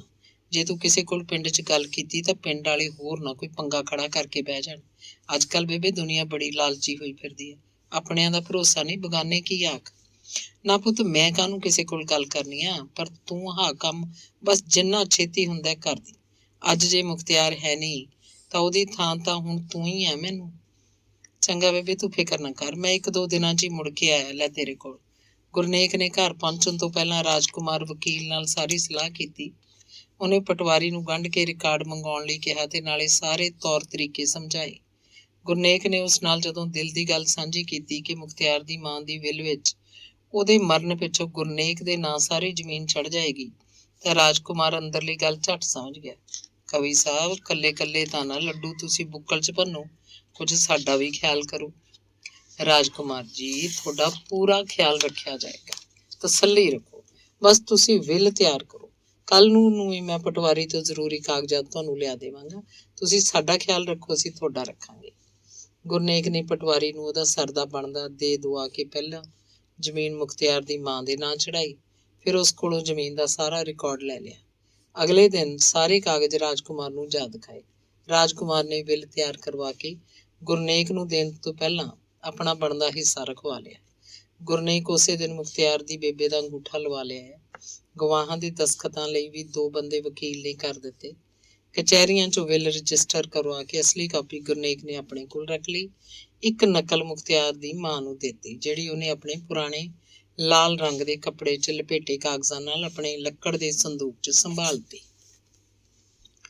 ਚਰਨਜੀਤ ਤੇ ਅੰਜਲੀ ਦੇ ਵਿਆਹ ਲਈ ਮਾਸਟਰ ਸਾਧੂ ਰਾਮ ਨੇ ਭਗਤ ਸਿੰਘ ਨੂੰ ਤਾਂ ਮਨਾ ਲਿਆ, ਪਰ ਭਗਤ ਸਿੰਘ ਨੇ ਦਿਆਕੁਰ ਤੇ ਚਰਨਜੀਤ ਦੇ ਮਾਮੇ ਗੁਰਨਾਮ ਸਿੰਘ ਬਾਰੇ ਆਪਣਾ ਸ਼ੱਕ ਜ਼ਾਹਰ ਕੀਤਾ ਕਿ ਉਹ ਇਸ ਰਿਸ਼ਤੇ ਦੇ ਲਈ ਉੱਕਾ ਤਿਆਰ ਨਹੀਂ ਹੋਣਗੇ। ਮਾਸਟਰ ਜੀ ਨੇ ਸਲਾਹ ਦਿੱਤੀ ਕਿ ਸੁਨੇਹਾ ਭੇਜ ਕੇ ਗੁਰਨਾਮ ਸਿੰਘ ਨੂੰ ਬੁਲਾ ਲਿਆ ਜਾਵੇ ਤਾਂ ਕਿ ਸਾਰੇ ਇਕੱਠੇ ਬਹਿ ਕੇ ਸਲਾਹ ਕਰ ਸਕਣ। 4ਵੇਂ-5ਵੇਂ ਦਿਨ ਗੁਰਨਾਮ ਸਿੰਘ ਵੀ ਆ ਗਿਆ। ਆਪਣੇ ਪਿੰਡ 'ਚੋਂ ਗੁਰਦੁਆਰੇ ਦਾ ਕਰਤਾ ਧਰਤਾ ਵੀ ਸੀ ਤੇ ਉਹਦਾ ਅਸਰ ਰਸੂਖ ਵੀ ਚੰਗਾ ਸੀ। ਲੈ ਯਾਰ ਭਗਸਿਆ, ਹੁਣ ਕਿਤੇ ਸਿੱਖਾਂ ਦਾ ਰਿਸ਼ਤਾ ਨਹੀਂ ਥਿਆਉਂਦਾ ਆਪਾਂ ਨੂੰ। ਸਿੱਖਾਂ ਦੀਆਂ ਕੁੜੀਆਂ ਦਾ ਕੋਈ ਕਾਲ ਪੈ ਗਿਆ। ਨਾਲੇ ਤੂੰ ਆਪ ਦੱਸ ਵੀ ਮੈਂ ਆਪਦੇ ਪਿੰਡ ਵਾਲਿਆਂ ਨੂੰ ਕੀ ਮੂੰਹ ਦਿਖਾਊਂ, ਕੀ ਆਖੂੰ ਵੀ ਭਾਂਜੇ ਨੂੰ ਅਸੀਂ ਕਿੱਥੇ ਵਿਆਹੁਣ ਚੱਲੇ ਹਾਂ। ਇਹ ਤਾਂ ਆਪਣੀ ਬੇੜੀ 'ਚ ਆਪ ਹੀ ਬੱਟੇ ਪਾਉਣ ਵਾਲੀ ਗੱਲ ਹੋ ਗਈ। ਗੁਰਨਾਮ ਵੀਰੇ, ਨੇਕ ਦਾ ਬਾਪੂ ਤਾਂ ਲਾਈ ਲੱਗ ਹੈ। ਉਹ ਮਾਸਟਰ ਸਾਧੂ ਰਾਮ ਨੇ ਪਤਾ ਨਹੀਂ ਕੀ ਸਿਰ 'ਚ ਘੋਲ ਕੇ ਪਾਤਾ ਇਹਦੇ। ਉਦੋਂ ਤਾਂ ਕਹਿੰਦਾ ਫਿਰਦਾ ਹੈ ਮੈਨੂੰ ਤਾਂ ਕੋਈ ਇਤਰਾਜ਼ ਨਹੀਂ, ਪੁੱਤ ਅਸੀਂ ਵਿਆਹਣਾ ਕਿ ਸਾਧੂ ਰਾਮ ਨੇ। ਉਹਦੇ ਆਪਦੇ ਤਾਂ ਅੱਗੇ ਪਿੱਛੇ ਕੋਈ ਹੈ ਨਹੀਂ। ਉਹਨੂੰ ਕੀ ਪਤਾ ਵੀ ਜਵਾਕ ਕਿਸੇ ਕਿਵੇਂ ਪਾਲੀ ਦੇ ਹੁੰਦੇ ਆ। ਵੱਡਾ ਮੋਹਤਬਰ ਬਣਿਆ ਫਿਰਦਾ।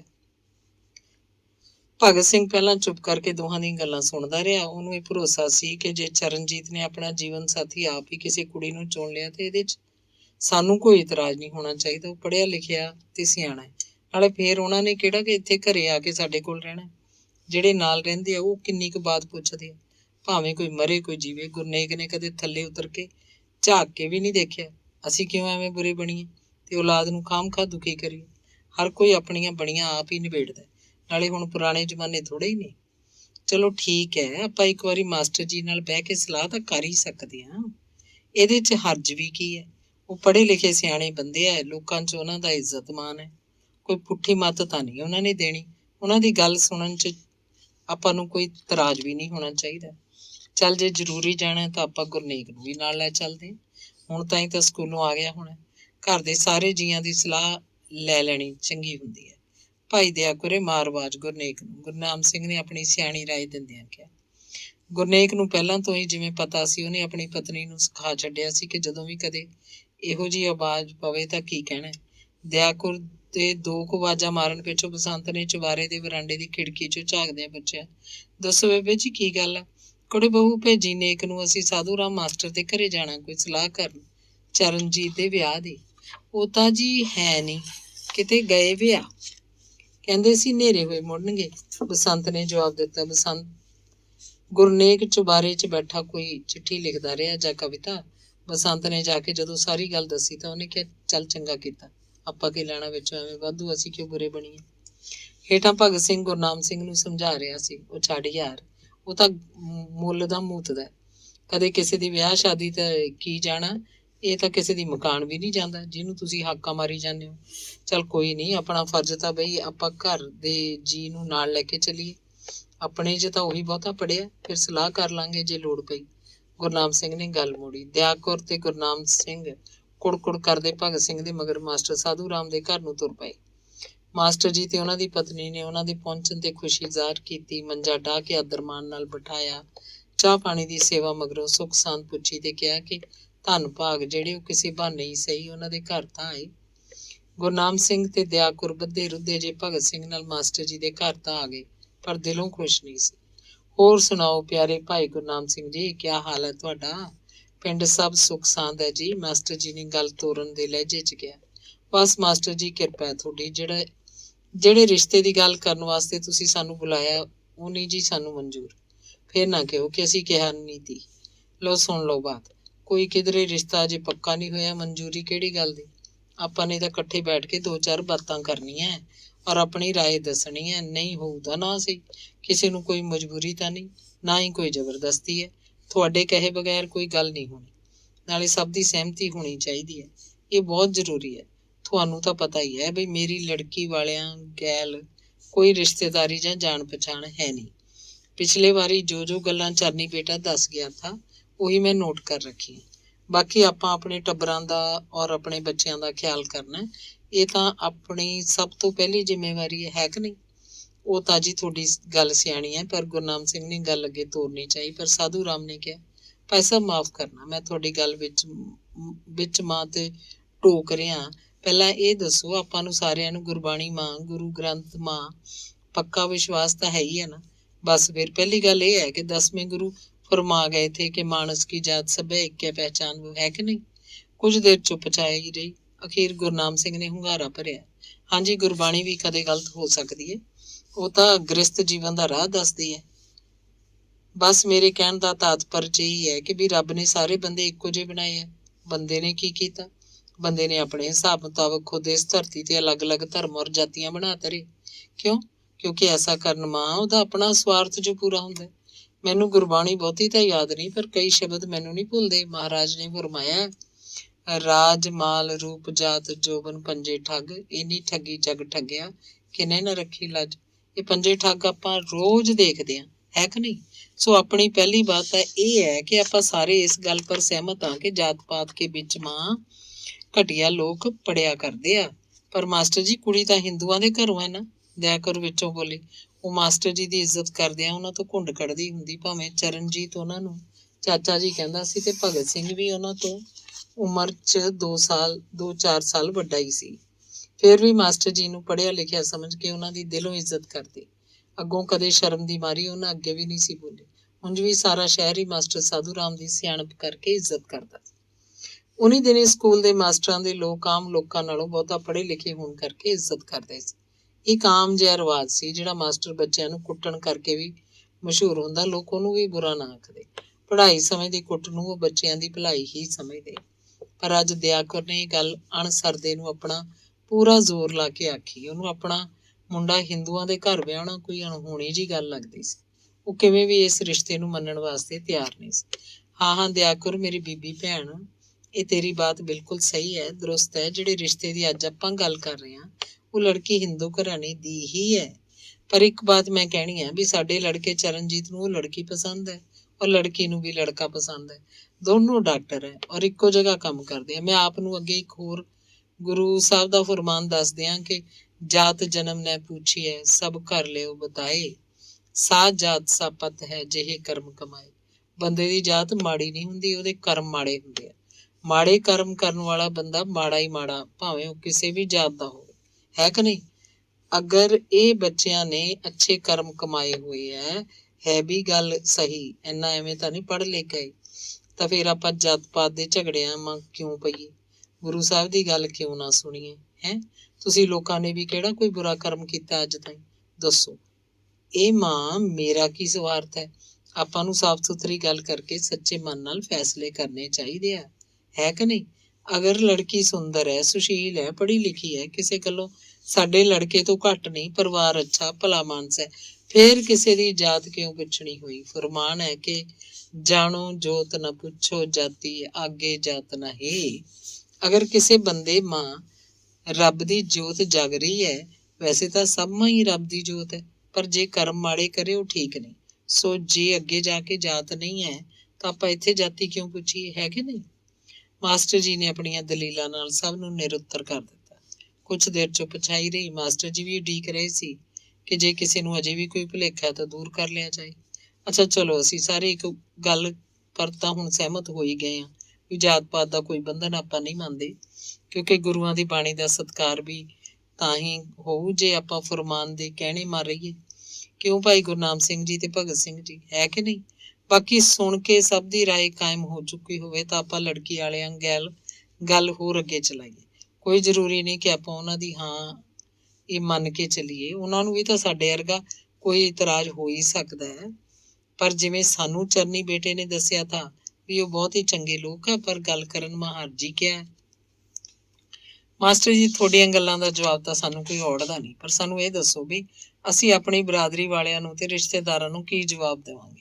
ਕੱਲ ਨੂੰ ਉਹ ਵੀ ਤਾਂ ਸਾਨੂੰ ਬਹਾ ਕੇ ਪੁੱਛਣਗੇ, ਵਾਹ ਇਸਮਾਂ ਕਿਆ ਅੜਚਨ ਹੈ।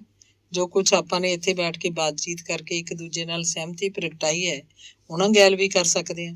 ਪਰ ਤੁਸੀਂ ਸਾਰੇ ਇਹ ਦੱਸੋ ਵੀ ਇਸ ਰਿਸ਼ਤੇ ਮਾਂ ਬੁਰਾਈ ਕਿਆ ਹੈ ਕੋਈ ਨਹੀਂ ਨਾ। ਬਸ ਫਿਰ ਚੰਗੀ ਗੱਲ ਅੱਗੇ ਤੋਰਨੀ ਚੰਗੀ ਹੁੰਦੀ ਹੈ। ਅਸੀਂ ਤਾਂ ਉਹਨਾਂ ਲੋਕਾਂ ਨੂੰ ਜਾਣਦੇ ਵੀ ਨਹੀਂ, ਕਿੱਥੇ ਚੰਡੀਗੜ੍ਹ, ਕਿੱਥੇ ਆਪਣਾ ਨਿੱਕਾ ਜਿਹਾ ਸ਼ਹਿਰ। ਗੁਰਨਾਮ ਸਿੰਘ ਨੇ ਜਿਵੇਂ ਆਖਰੀ ਗਿਲਾ ਕੀਤਾ ਹੋਵੇ ਨਾ, ਫਿਰ ਉਹ ਕਿਹਾ ਤੁਹਾਨੂੰ ਜਾਣਦੇ ਆ। ਲੜਕੀ ਵਾਲਿਆਂ ਨੂੰ ਤਾਂ ਬਹੁਤਾ ਡਰ ਹੁੰਦਾ, ਉਹਨਾਂ ਨੇ ਲੜਕੀ ਬਗਾਨੇ ਘਰ ਤੋਰਨੀ ਹੁੰਦੀ ਹੈ। ਫਿਰ ਉਹ ਫਿਰੋਜ਼ਪੁਰ ਵਾਲੇ ਕਿੰਨਾ ਕੁ ਜਾਣਦੇ ਸੀ ਆਪਾਂ ਨੂੰ।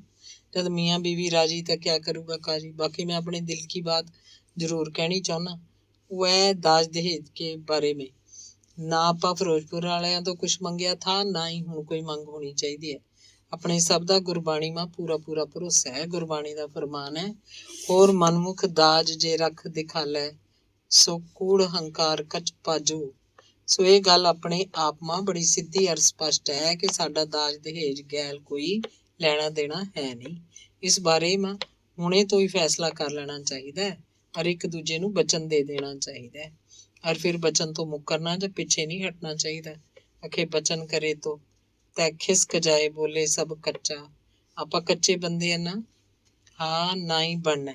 ਮੇਰੇ ਖਿਆਲ ਮਾਂ ਆਪਾਂ ਸਾਰੇ ਦੇ ਸਾਰੇ ਹੀ ਸਹਿਮਤ ਹਾਂ ਇਸ ਬਾਤ ਪਰ, ਹੈ ਕਿ ਨਹੀਂ। ਮੈਂ ਤਾਂ ਆਪ ਹੀ ਸਭ ਤੋਂ ਪਹਿਲੀ ਗੱਲ ਇਹੋ ਕਹਿਣੀ ਚਾਹੁੰਦਾ ਸੀ, ਚੰਗਾ ਹੋਇਆ ਤੁਸੀਂ ਕਰਦੇ। ਜੋ ਕੁਛ ਰੱਬ ਨੇ ਸਾਨੂੰ ਦਿੱਤਾ ਉਸ ਵਾਸਤੇ ਅਸੀਂ ਉਹਦੇ ਸ਼ੁਕਰਗੁਜ਼ਾਰ ਹਾਂ। ਹੋਰ ਮੰਗ ਕੇ ਕਿਸੇ ਤੋਂ ਲੈਣ ਨਾਲ ਪੂਰੀਆਂ ਨਹੀਂ ਪੈਂਦੀਆਂ ਹੁੰਦੀਆਂ। ਸਾਡੀ ਤਾਂ ਰੱਬ ਅੱਗੇ ਇੱਕੋ ਅਰਦਾਸ ਹੈ ਵੀ ਬੱਚੇ ਸੁਖੀ ਸਾਂਦੀ ਖੁਸ਼ ਰਹਿਣ ਤੇ ਆਪਣਾ ਜੀਵਨ ਬਸਰ ਕਰਨ। ਜਦੋਂ ਲੜਕੀ ਦਾ ਦਾਨ ਸਾਡੀ ਝੋਲੀ 'ਚ ਪੈ ਗਿਆ ਤਾਂ ਫਿਰ ਬਾਕੀ ਕੀ ਰਹਿ ਗਿਆ। ਤੁਸੀਂ ਲਿਖੋ ਚਿੱਠੀ ਮਾਸਟਰ ਜੀ, ਸਾਡੀ ਕੰਨਿਓ ਹਾਂ ਹੈ। ਭਗਤ ਸਿੰਘ ਨੇ ਜਿਵੇਂ ਸਿਰੇ ਦੀ ਗੱਲ ਕਹਿਣੀ ਚਾਹੀ। ਮਾਸਟਰ ਜੀ ਦੀਆਂ ਸਾਫ਼ ਤੇ ਸਿੱਧੀਆਂ ਗੱਲਾਂ ਦਾ ਸਭ ਤੇ ਚੰਗਾ ਪ੍ਰਭਾਵ ਪੈ ਰਿਹਾ ਸੀ। ਹੁਣ ਕਿਸੇ ਨੂੰ ਅੱਗੋਂ ਕੋਈ ਹੋਰ ਗੱਲ ਵੀ ਨਹੀਂ ਸੀ ਔੜ ਰਹੀ। ਮੈਨੂੰ ਤਾਂ ਜੀ ਸੱਚੀ ਗੱਲ ਹੈ ਬਾਹਲਾ ਹੀ ਡਰ ਲੱਗਦਾ ਹੈ। ਮੈਂ ਤਾਂ ਗੁਰਦੁਆਰੇ ਜਾ ਕੇ ਵੀ ਸੁੱਖੀ ਸੀ। ਫਿਰ ਆਪਣੇ ਉਹ ਕੋਠਿਆਂ ਵਾਲੇ ਪਿੰਡ ਕੋਲੇ ਜਿਹੜੀ ਸਮਾਧ ਹੈ ਉੱਥੇ ਵੀ ਚੜਾਵਾ ਚੜਾਇਆ ਸਾਡੇ ਛੋਟੇ ਮੁੰਡੇ ਨੂੰ ਰਿਸ਼ਤਾ ਚੰਗਾ ਮਿਲ ਜੇ। ਪਰ ਜੇ ਤੁਹਾਡੀਆਂ ਗੱਲਾਂ ਵੀ ਮੰਨ ਲਈਏ ਤਾਂ ਵੀ ਡਰ ਜਿਹਾ ਹੀ ਲੱਗਦਾ ਹੈ ਵੀ ਕਿਧਰੇ ਜੱਗ ਹਸਾਈ ਨਾ ਹੋ ਜੇ। ਪਤਾ ਨਹੀਂ ਕਿਹੋ ਜਿਹੇ ਸੰਸਕਾਰ ਲਿਖੇ ਹੈ। ਦਿਆਕੁਰ ਦਾ ਫਿਕਰ ਅਜੇ ਕਾਇਮ ਸੀ। ਨਾ ਮੇਰੀ ਬੀਬੀ ਭੈਣ, ਮੈਨੂੰ ਇਹ ਦੱਸ, ਤੈਨੂੰ ਲੋੜ ਕਿਆ ਪਈ ਥੀ ਸਮਾਧਾਂ ਤੇ ਜਾਣ ਦੀ? ਅਖੇ ਦਾਦੂ ਦੁਨੀਆ ਬਾਵਰੀ ਮੜੀਆਂ ਪੂਜਣ ਊਤ, ਜਿਹੜੇ ਆਪ ਜਹਾਨੋਂ ਲੱਦ ਗਏ ਉਹਨਾਂ ਕੀ ਦੇਣੇ ਪੂਤ। ਮੈਂ ਜਾਣਦਾ ਉਸ ਸਮਾਧ ਵਾਲੇ ਸਾਧ ਨੂੰ, ਅੱਗੇ ਪਿੱਛੇ ਉਹਦੇ ਕੋਈ ਹੈ ਨਹੀਂ। ਪਿਛਲੇ ਪਿੰਡੋਂ ਇੱਕ ਕੁਮਾਰੀ ਕੱਢ ਕੇ ਲੈ ਗਿਆ ਥਾ। ਚੌਥੇ ਦਿਨ ਪੁਲਿਸ ਨੇ ਫੜ ਕੇ ਛਤਰੌਲ ਕੀਤੀ। 2 ਕੁ ਸਾਲ ਪਹਿਲਾਂ ਹੀ 6 ਮਹੀਨੇ ਦੀ ਕੈਦ ਮਗਰੋਂ ਛੁੱਟ ਕੇ ਸਮਾਧ ਤੇ ਬਹਿ ਗਿਆ ਆ ਕੇ। ਨਾ ਜੀ, ਮੈਨੂੰ ਤਾਂ ਸ਼ਾਮੋਂ ਲੈ ਗਈ ਸੀ, ਮੈਂ ਤਾਂ ਕਦੇ ਵੀ ਨਹੀਂ ਜਾਂਦੀ। ਦੇਖ ਦਿਆਕੁਰ ਮੇਰੀ ਬੀਬੀ ਭੈਣ, ਲੋਕ ਤਾਂ ਆਪਾਂ ਤੋਂ ਬੜਾ ਕੁਝ ਕਰਵਾਉਣਾ ਚਾਹੁੰਦੇ ਆ, ਪਰ ਸਾਨੂੰ ਸਭ ਤੋਂ ਪਹਿਲਾਂ ਆਪਣੀ ਅਕਲ ਤੋਂ ਕੰਮ ਲੈਣਾ ਚਾਹੀਦਾ ਹੈ ਕਿ ਨਹੀਂ? ਜਿਹੜੀਆਂ ਔਰਤਾਂ ਪੁੱਤਾਂ ਦੀ ਖਾਤਰ ਮੜੀਆਂ ਪੂਜਦੀਆਂ, ਇਹ ਕੋਈ ਸਿਆਣੀਆਂ ਥੋੜ੍ਹੇ ਹੁੰਦੀਆਂ, ਖਾਸ ਕਰ ਜਿਨ੍ਹਾਂ ਦੇ ਪੁੱਤ ਨਹੀਂ ਹੁੰਦੇ। ਆਮ ਲੋਕ ਉਹਨਾਂ ਨੂੰ ਹੀ ਬੁਰਾ ਕਹਿੰਦੇ ਆ। ਸਾਰੀ ਦੁਨੀਆ ਨੂੰ ਇਹ ਪਤਾ ਹੈ ਵੀ ਸਾਇੰਸ ਨੇ ਸਿੱਧ ਕਰਤਾ ਹੈ ਕਿ ਲੜਕੀ ਜਾਂ ਲੜਕੇ ਦਾ ਫੈਸਲਾ ਪੁਰਸ਼ ਦੇ ਸ਼ੁਕਰਾਣੂ ਕਰਦੇ ਆ। ਇਸ ਮਾਂ ਔਰਤ ਕਾ ਕਿਆ ਦੋਸ਼ ਹੈ? ਹੋ ਇਹਦੇ ਉਲਟ ਰਿਹਾ। ਪੁੱਤਾਂ ਖਾਤਰ ਧੱਕੇ ਔਰਤਾਂ ਖਾਂਦੀਆਂ ਫਿਰਦੀਆਂ। ਇਹ ਦੁਨੀਆ ਦੀ ਮੱਤ ਵੀ ਪੁੱਠੀ ਹੈ। ਚਲੋ ਛੱਡੋ ਇਹਨਾਂ ਬਾਤਾਂ ਨੂੰ। ਸੋ ਜੇ ਆਪਾਂ ਸਾਰੇ ਸਹਿਮਤ ਹਾਂ ਤਾਂ ਮੈਂ ਚੰਡੀਗੜ੍ਹ ਅੰਜਲੀ ਦੇ ਮਾਂ-ਬਾਪ ਨੂੰ ਖੱਤ ਲਿਖ ਦੇਣਾ। ਦੱਸੋ, ਲਿਖ ਦਿਆਂ? ਮਾਸਟਰ ਸਾਧੂ ਰਾਮ ਫੈਸਲਾ ਕਰਨ 'ਚ ਕੋਈ ਵੀ ਭੁਲੇਖਾ ਜਾਂ ਸ਼ੱਕ ਨਹੀਂ ਸੀ ਰਹਿਣ ਦੇਣਾ ਚਾਹੁੰਦਾ। ਸਾਧੂ ਰਾਮ ਦੀਆਂ ਸਿੱਧੀਆਂ ਸਪਸ਼ਟ ਗੱਲਾਂ ਸੁਣ ਕੇ ਦਿਆਕੁਰ ਨੂੰ ਹੋਰ ਵੀ ਸੰਗ ਜੀ ਆਈ। ਉਹਨੇ ਆਪਣਾ ਘੁੰਡ ਹੋਰ ਨੀਵਾਂ ਕਰ ਲਿਆ। ਲੱਗਦਾ ਹੈ ਸਾਰੇ ਫੈਸਲੇ ਤਾਂ ਤੁਸੀਂ ਪਹਿਲਾਂ ਹੀ ਕਰੀ ਬੈਠੇ ਤੇ ਸਾਨੂੰ ਹੁਣ ਪੁੱਛਣਾ ਕੀ ਬਾਕੀ ਰਹਿ ਗਿਆ? ਗੁਰਨਾਮ ਸਿੰਘ ਨੇ ਬੇਬਸ ਜਿਹਾ ਹੋ ਕੇ ਕਿਹਾ, ਦੇਖੋ ਵੀਰ, ਚਰਨਜੀਤ ਮੇਰਾ ਅਜੀਜ਼ ਹੈ, ਬਲਕਿ ਮੈਂ ਉਹਨੂੰ ਆਪਣੇ ਬੇਟੇ ਦੀ ਤਰ੍ਹਾਂ ਹੀ ਮੰਨਦਾ। ਉਹਦੇ ਬਚਪਨ ਮਾਂ ਉਹਨੂੰ ਪੜ੍ਹਾ ਕੇ ਮੈਂ ਉਹਦੇ ਇੱਕ ਚੰਗਾ ਇਨਸਾਨ ਬਣਨ ਦੀ ਨੀਂਹ ਰੱਖਣ ਦੀ ਕੋਸ਼ਿਸ਼ ਕੀਤੀ ਸੀ। ਉਹਦੇ ਮਾਂ-ਬਾਪ ਨੇ ਵੀ ਕੋਈ ਕਸਰ ਨਹੀਂ ਛੱਡੀ। ਨਤੀਜਤਨ ਉਹ ਹੈ ਵੀ ਬਹੁਤ ਸਿਆਣਾ ਔਰ ਚੰਗਾ। ਮੈਂ ਉਸ ਗੈਲ ਭੋਰਾ ਭਰ ਵੀ ਬੇਇਨਸਾਫੀ ਬਰਦਾਸ਼ਤ ਨਹੀਂ ਕਰ ਸਕਦਾ, ਔਰ ਤੁਸੀਂ ਸਾਰੇ ਵੀ ਇਹੋ ਚਾਹੋਗੇ। ਅਸੀਂ ਕੋਈ ਵੀ ਉਹਦਾ ਬੁਰਾ ਨਹੀਂ ਚਾਹੁੰਦੇ। ਹੁਣ ਸਾਨੇ ਸਾਰੀਆਂ ਬਾਤਾਂ ਸਾਫ਼-ਸਾਫ਼ ਕਰ ਵੀ ਲਈਆਂ, ਹੈ ਕਿ ਨਹੀਂ? ਹੁਣ ਤਾਂ ਅੱਗੇ ਨੂੰ ਤੁਰਨਾ ਹੀ ਪਊਗਾ। ਇਸ ਟਾਈਮ ਇਹ ਕੋਈ ਭਾਗਾਂ ਵਾਲੀ ਘੜੀ ਹੈ ਕਿ ਆਪਾਂ ਬਹਿ ਕੇ ਦਿਲ ਦੀਆਂ ਬਾਤਾਂ ਕਰ ਰਹੇ ਹਾਂ? ਸ਼ਾਇਦ ਇਹ ਰੱਬ ਦੀ ਬਖਸ਼ਿਸ਼ ਹੀ ਹੈ। ਕਬੀਰ ਸਾਹਿਬ ਨੂੰ ਮੈਂ ਬਹੁਤ ਮੰਨਦਾ। ਉਹਨਾਂ ਦਾ ਇੱਕ ਸ਼ਬਦ ਹੈ, ਅਵਲ ਅੱਲਾ ਨੂਰ ਪਾਇਆ ਕੁਦਰਤ ਕੇ ਸਭ ਬੰਦੇ, ਏਕ ਨੂਰ ਤੇ ਸਭ ਜਗ ਉਪਜਿਆ ਕੌਣ ਭਲੇ ਕੋ ਮੰਦੇ। ਲੋਗਾ ਭਰਮ ਨਾ ਭੁੱਲੋ ਭਾਈ, ਸਾਰੀ ਦੁਨੀਆ ਹੀ ਇੱਕੋ ਰੱਬ ਦਾ ਰੂਪ ਹੈ ਕਿ ਨਹੀਂ? ਇੱਕ ਗੱਲ ਹੋਰ ਥੀ ਜ਼ਰੂਰੀ ਕਰਨ ਵਾਲੀ ਮਾਸਟਰ ਜੀ, ਗੁਰਨਾਮ ਸਿੰਘ ਨੇ ਕੁਝ ਯਾਦ ਕਰਦਿਆਂ ਕਿਹਾ। ਹਾਂਜੀ, ਇੱਕ ਕਿਹਾ ਤੁਸੀਂ 10 ਬਾਤਾਂ ਜ਼ਰੂਰੀ ਕਰੋ। ਇਹ ਵਿਆਹ ਗੁਰਮਰਿਆਦਾ ਅਨੁਸਾਰ ਹੋਣਾ ਚਾਹੀਦਾ। ਵਿਆਹ ਪਿੱਛੋਂ ਅਸੀਂ ਲੜਕੀ ਦਾ ਆਪਣੇ ਘਰ ਵਾਲਾ ਦੂਜਾ ਨਾਂ ਰੱਖਾਂਗੇ, ਇਸ ਗੱਲ ਦੀ ਤਸੱਲੀ ਕਰ ਲਿਓ। ਚਲੋ ਠੀਕ ਹੈ, ਇਸ ਮਾਂ ਕੋਈ ਬੜੀ ਬਾਤ ਨਹੀਂ। ਚਿੱਠੀ ਮੈਂ ਇਹਦਾ ਜ਼ਿਕਰ ਵੀ ਕਰ ਦਿਆਂਗੀ।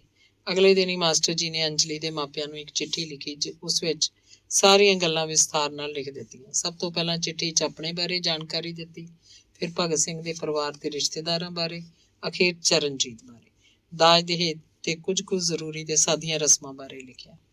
ਅੰਜਲੀ ਦੇ ਮਾਪਿਆਂ ਨੂੰ ਉਹਦੇ ਰਾਹੀਂ ਥੋੜ੍ਹੀ ਬਹੁਤ ਖਬਰ ਤਾਂ ਪਹਿਲਾਂ ਤੋਂ ਹੀ ਸੀ। ਅੰਜਲੀ ਦੇ ਪਿਤਾ ਜੀ ਕੁਝ ਦਿਨ ਪਹਿਲਾਂ ਲੁਧਿਆਣੇ ਜਾ ਕੇ ਚਰਨਜੀਤ ਨੂੰ ਮਿਲ ਵੀ ਆਏ ਸੀ।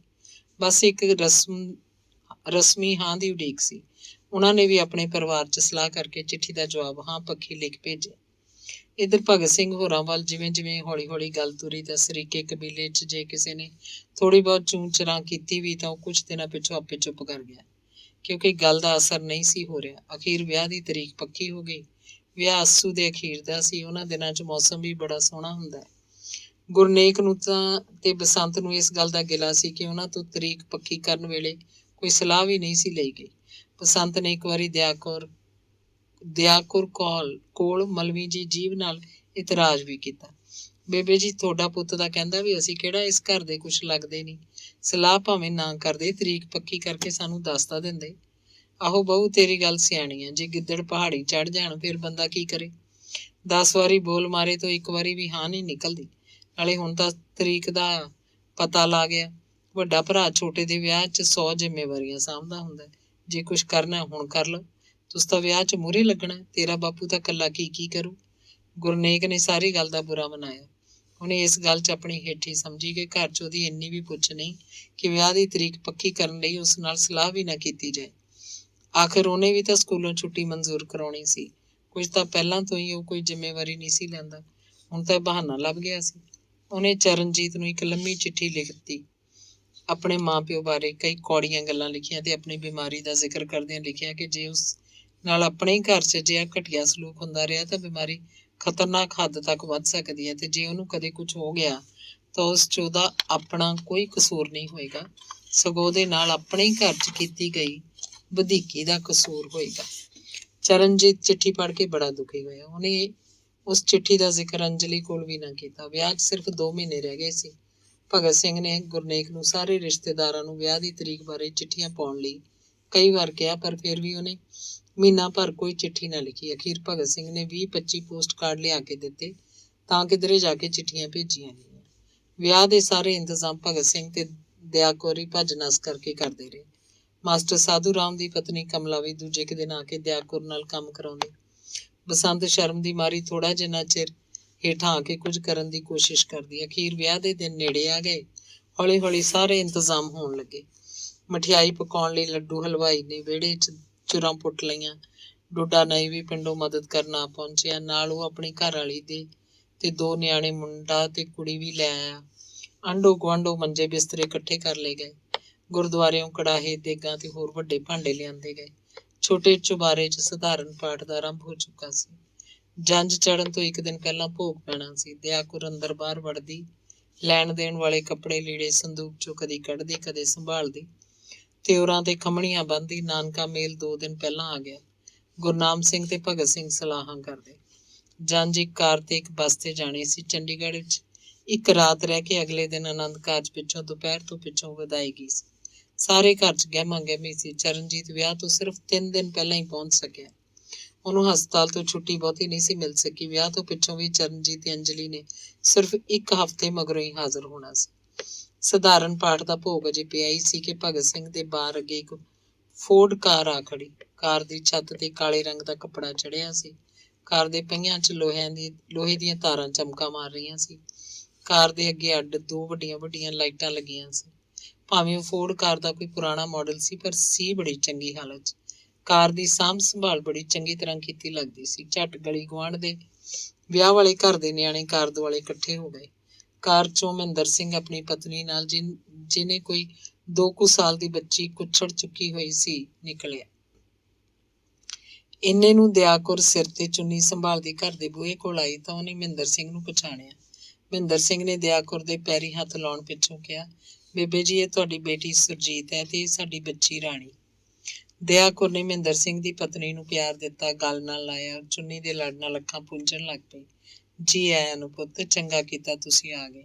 ਸੁਰਜੀਤ ਤੇ ਉਹਦੀ ਬੱਚੀ ਦੇ ਆਲੇ ਦੁਆਲੇ ਔਰਤਾਂ ਇਕੱਠੀਆਂ ਹੋ ਕੇ ਉਹਦਾ ਪੇਕਾ ਸਹੁਰਾ ਪਿੰਡ ਪੁੱਛਣ ਲੱਗ ਪਈਆਂ। ਮਹਿੰਦਰ ਸਿੰਘ ਮੱਥਾ ਟੇਕ ਕੇ ਭਗਤ ਸਿੰਘ ਤੇ ਗੁਰਨਾਮ ਸਿੰਘ ਕੋਲ ਮੰਜੇ ਤੇ ਜਾ ਬੈਠਾ। ਚਰਨਜੀਤ ਨੂੰ ਵੀ ਬੜੇ ਪਿਆਰ ਨਾਲ ਮਿਲਿਆ। ਜਦੋਂ ਉਹਨੇ ਬੱਲੇ ਬਈ ਜਵਾਨਾ, ਤੈਨੂੰ ਵਧਾਈਆਂ ਬਹੁਤ ਬਹੁਤ ਕਿਹਾ ਤਾਂ ਚਰਨਜੀਤ ਨੇ ਧੰਨਵਾਦ ਕਰਕੇ ਆਪਣੇ ਮਾਮੇ ਨੂੰ ਪਾਸੇ ਲਿਜਾ ਕੇ ਜਦੋਂ ਉਹਦੇ ਬਾਰੇ ਪੁੱਛਿਆ ਤਾਂ ਗੁਰਨਾਮ ਸਿੰਘ ਨੇ ਮਹਿੰਦਰ ਸਿੰਘ ਦੀ ਉਹਨਾਂ ਨਾਲ ਅਖੌਤੀ ਰਿਸ਼ਤੇਦਾਰੀ ਦੀ ਗੱਲ ਦੱਸੀ। ਮਹਿੰਦਰ ਸਿੰਘ ਚਰਨਜੀਤ ਲਈ ਕੱਪੜੇ ਲੀੜੇ ਵੀ ਲਿਆਇਆ ਸੀ।